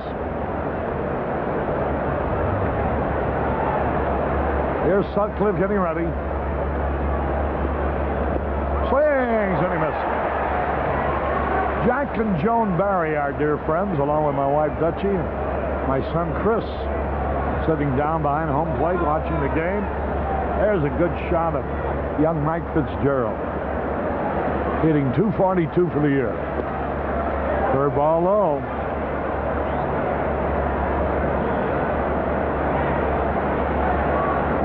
Sutcliffe is fan 5. That's a low total for him. We're in the 8th. He's given up 5 hits, no run. Knottston's Ed Ruleback won 14 in a row back in 1909. Has any pitcher won as many as Sutcliffe has won in succession for the Cubs this season? He's shooting for his 13th straight. Line drive, base hit in the center field. So they have runners at first and second. Fitzgerald, who's hit a ton against the Cubs, better than .340 for the year. What kind of stuff did Ruleback have, Harry? I don't know him. He's way ahead of me, believe me. Hey, we have a guy here from Houston. Oh, no, from Memphis, Tennessee. James Houston is his name. And he's here to see the Cubs win and to judge Mike Royko's Rib Fest Sunday. Jody Davis looked into the dugout and he gave Billy Connors a signal that meant get the bullpen busy. Maybe Sutcliffe is feeling a little of the effects of this cold weather. There you can see Meredith on the right and Rich Bordy, the right-hander, is on the left.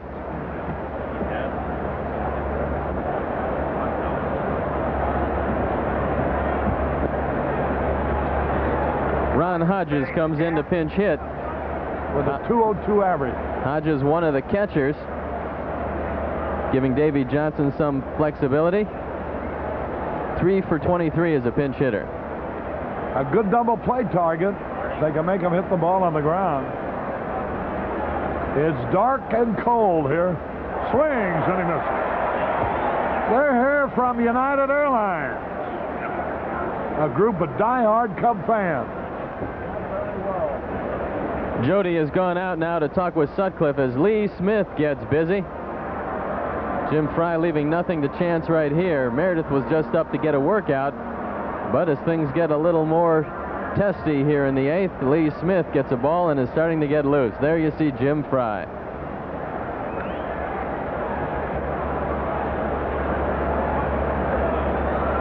Nobody out, runners at first and second.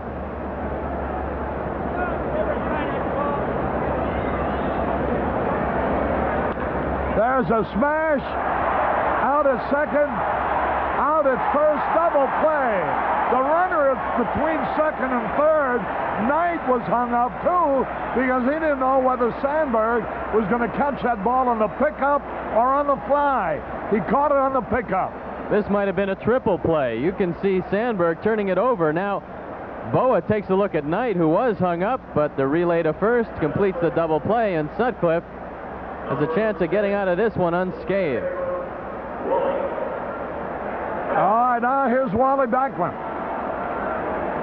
Boa could have taken Knight between second and third.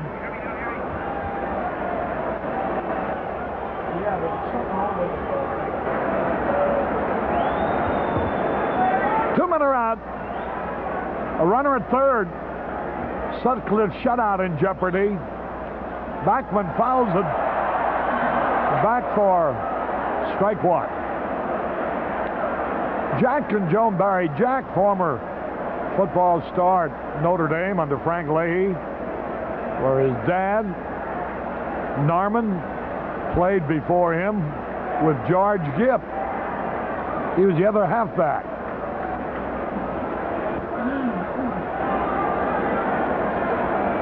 The pitch. Ground ball. Base hit. There goes the shutout. To the left of Boa. And that makes it a 7-1 ball game. Backman drives it right up through the middle, which is where he likes to hit best, his 23rd RBI of the year. So they finally break the ice against Sutcliffe, and it just hops over the glove of Larry Boa as it goes on out to Bob Denier. So 7-1 here in the 8th inning.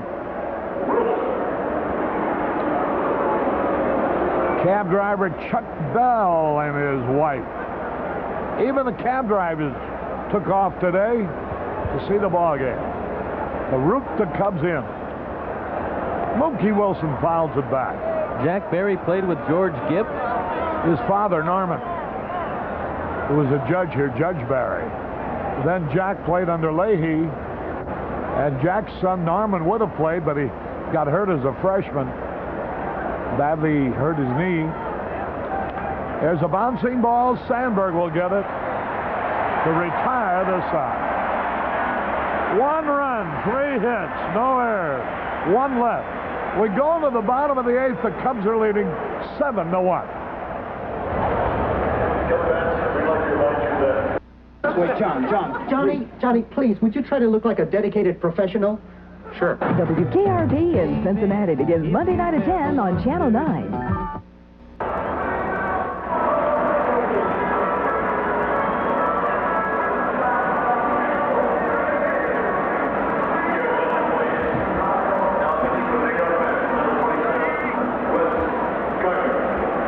Harry Caray back at Wrigley Field as we go to the bottom of the 8th. Cubs leading 7-1. Wes Gardner on the mound at 1-1, 6.75 ERA, making his 18th appearance.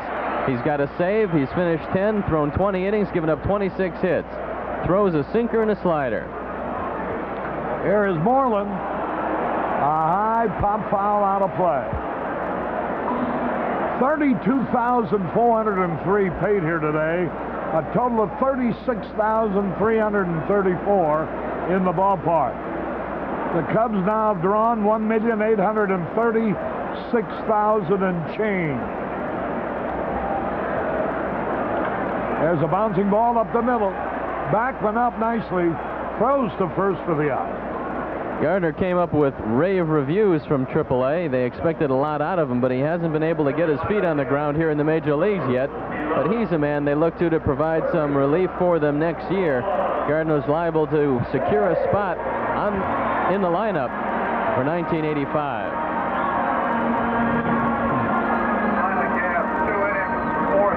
You say now. 5 earned runs, 3 walks, 2 strikeouts, 1 out. 1 home run. There's the pitch a little bit inside.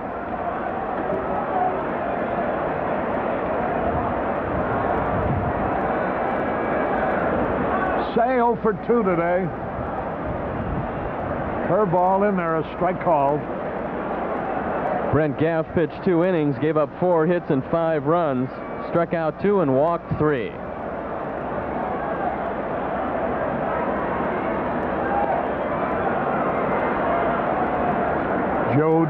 Jody Davis, king in catcher's gear. Jody Davis, all his opponents fear. There's a pitch swung, and he missed. Not exactly Willie Nelson. No, but not even close.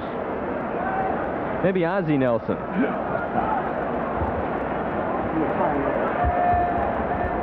Two balls to Ozzie Nelson. Are you that old? Fouled it back. Where'd you come up with a name like Ozzie Nelson? I knew a roughhouse Bill Nelson. He was a wrestler. 2 balls, 2 strikes, 1 out. When will the Cubs go over the 2 million mark, do you think? There's a pitch high. They ought to go over the 1,900,000 mark with tomorrow and Sunday's crowds, which would leave less than 100,000 to go. 3-2 pitch. There's a smash, fair ball. Ron Say around first. On his way to second with a double. The Penguin pulls up at second base with a double to left. That ball hit off the glove of Ray Knight, but he couldn't keep it in the infield. It was smashed down the line. Hey, listen to the crowd. Everybody's on their feet now as Jody Davis comes up.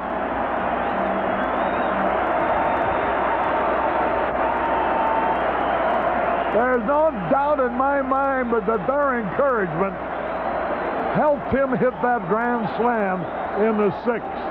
Now let's see, here with one out. Gardner's pitch.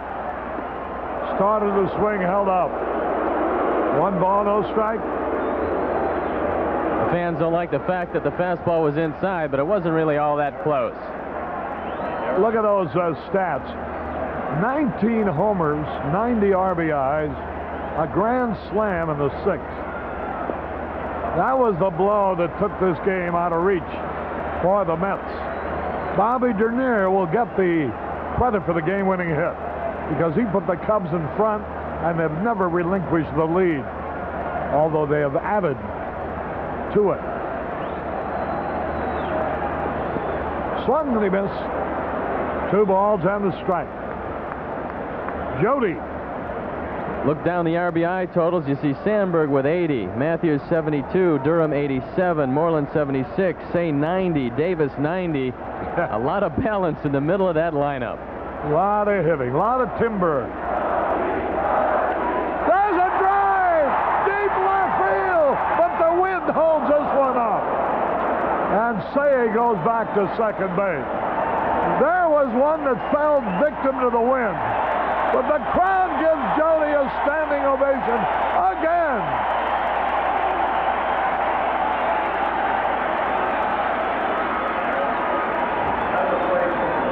Two men are out. Here's Larry Boa. He's 1 out of 3 today. With 1 out, started the 2-run splurge in the third that gave the Cubs the original lead. They then got 5 in the sixth. 4 of them on Jody's grand slam.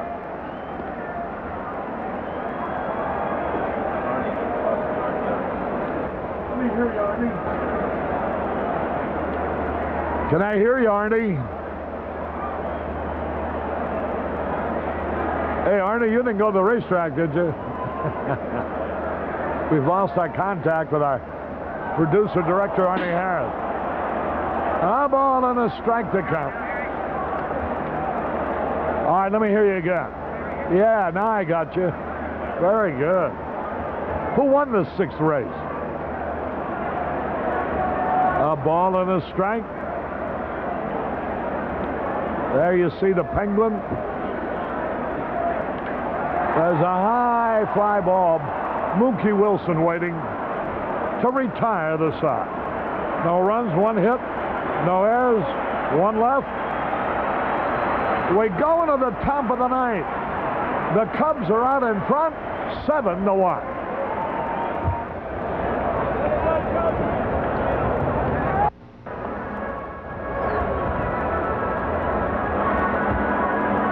Harry Caray back at Wrigley Field. We go down to the top of the 9th. The crowd is ready for the pièce de résistance. And the final out.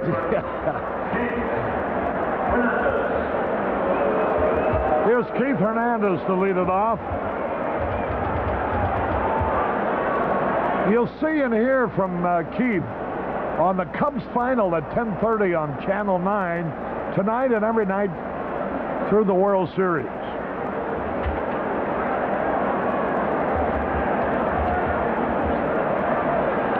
Line drive off of Sandberg's glove, a base hit. Hernandez singles to right. That's the first hit that Hernandez has been able to make against Rick Sutcliffe, who has been very tough on him. And there you see Meredith, the left-hander, And a familiar figure of Lee Smith. Here's Darryl Strawberry. He's 0 for 3 today. That's the 8th hit off of Sutcliffe, the 4th in the last 2 innings. So the cool air, baby, could be getting to him a little bit. 1 strike to nothing. Strawberry is fanned twice. Fly ball left field. Cotto there waiting. Easy out. Cotto, who replaced Matthews as a pinch runner, is going to replace him anyway for defense. So he takes care of the first out in the 9th inning. Here's George Foster. 1 out of 3. The Cubs lead over the Mets will be 8.5. Their magic number will be down to 7. Sutcliffe is bidding for his 6th complete game. That would take the staff lead away from Steve Trout, who he currently shares it with. Here's a pitch to Foster. He had a good cut on a breaking ball, but he fouled it back. This would be Sutcliffe's 13th win in a row, Harry. What a feat. How about a record 15-1 since June the 13th? He also won 4 and lost 4 for Cleveland. They don't count that.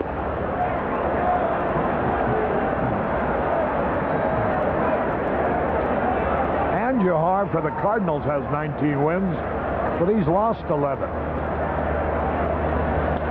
High pop fly. If the wind may blow it out of play, it does. 1-2 the count. One final thrill here today is going to be when that final out is to be impending, inevitable. When they get to the last pitch, when everybody gets up and starts screaming and chanting. 1-2 the count. That evens it up. 2 balls, 2 strikes. You know, the Mets have actually out-hit the Cubs. 8 hits to 7. Hey, struck him out. Strikeout number 6. Here they go now. Everybody on their feet. Sutcliffe didn't walk anybody the last time he faced the Mets, and he hasn't walked anybody here this afternoon. When you don't have your great stuff, and Rick doesn't, no walks really help. 7-1.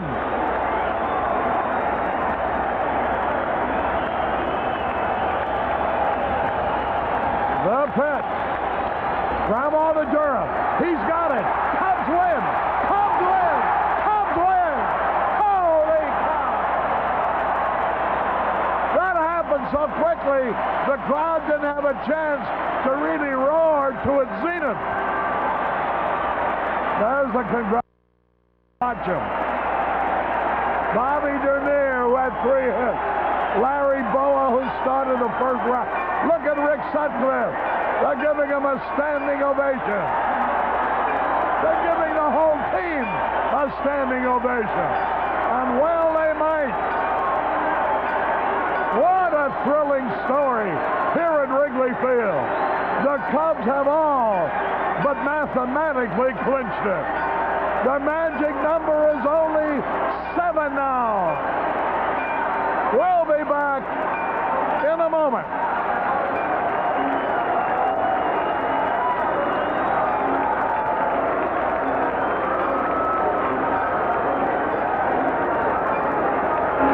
This man needs no introduction. I know the Reverend Jesse Jackson.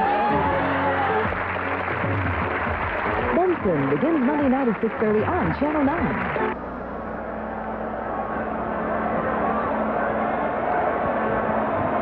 Happy days are here again. Hello again, everybody. With Steve Stone, I'm Harry Caray. What a beautiful afternoon here at Wrigley Field, even though it was cloudy and cold all day long.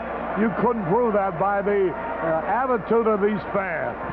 You know, I honestly believe, Steve, that the reaction of the crowd had as much to do almost with Jody hitting the grand slam as him hitting it. I never saw a display of support on the part of the guy in the stands for the man walking up to the plate, as much as to say, we know you've been in a little bit of slump, but buddy, we're all for you. Well, Harry, the Cubs have the best record in the major leagues at home, and the fans are a big part of that. They were behind Rick Sutcliffe today and Jody Davis. Sutcliffe won his 13th game in a row.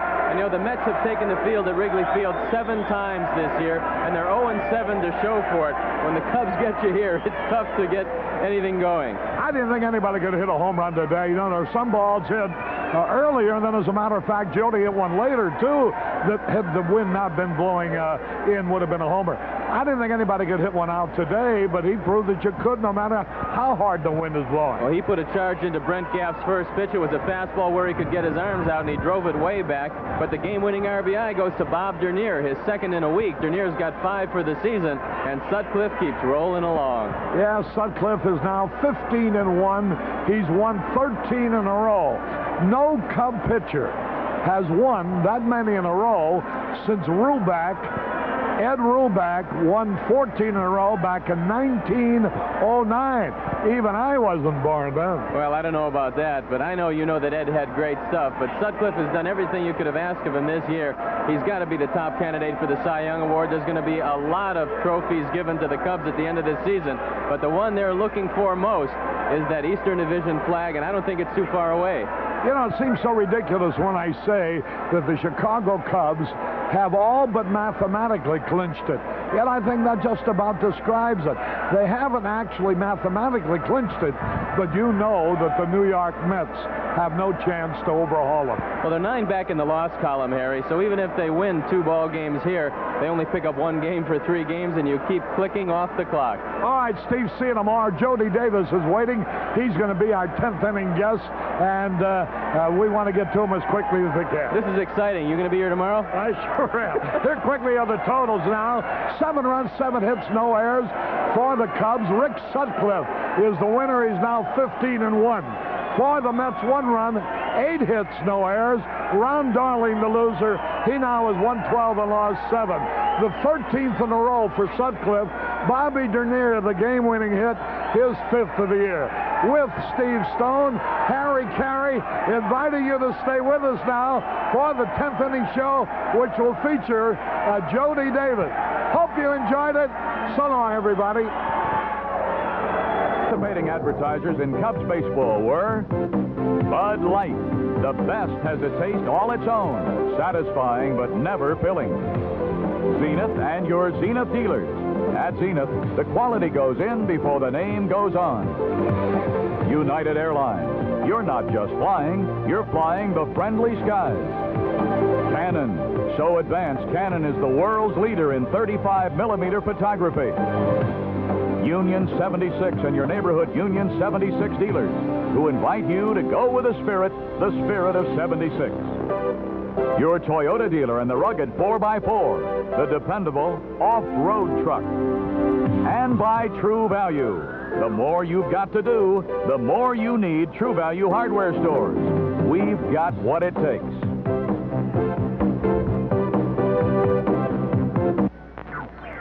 Our next televised game will be between the Chicago Cubs and the New York Mets tomorrow. Our telecast will begin with a leadoff man at 2 o'clock. Final score, Cubs 7 and the Mets 1. This has been a WGN Television 9 sports presentation.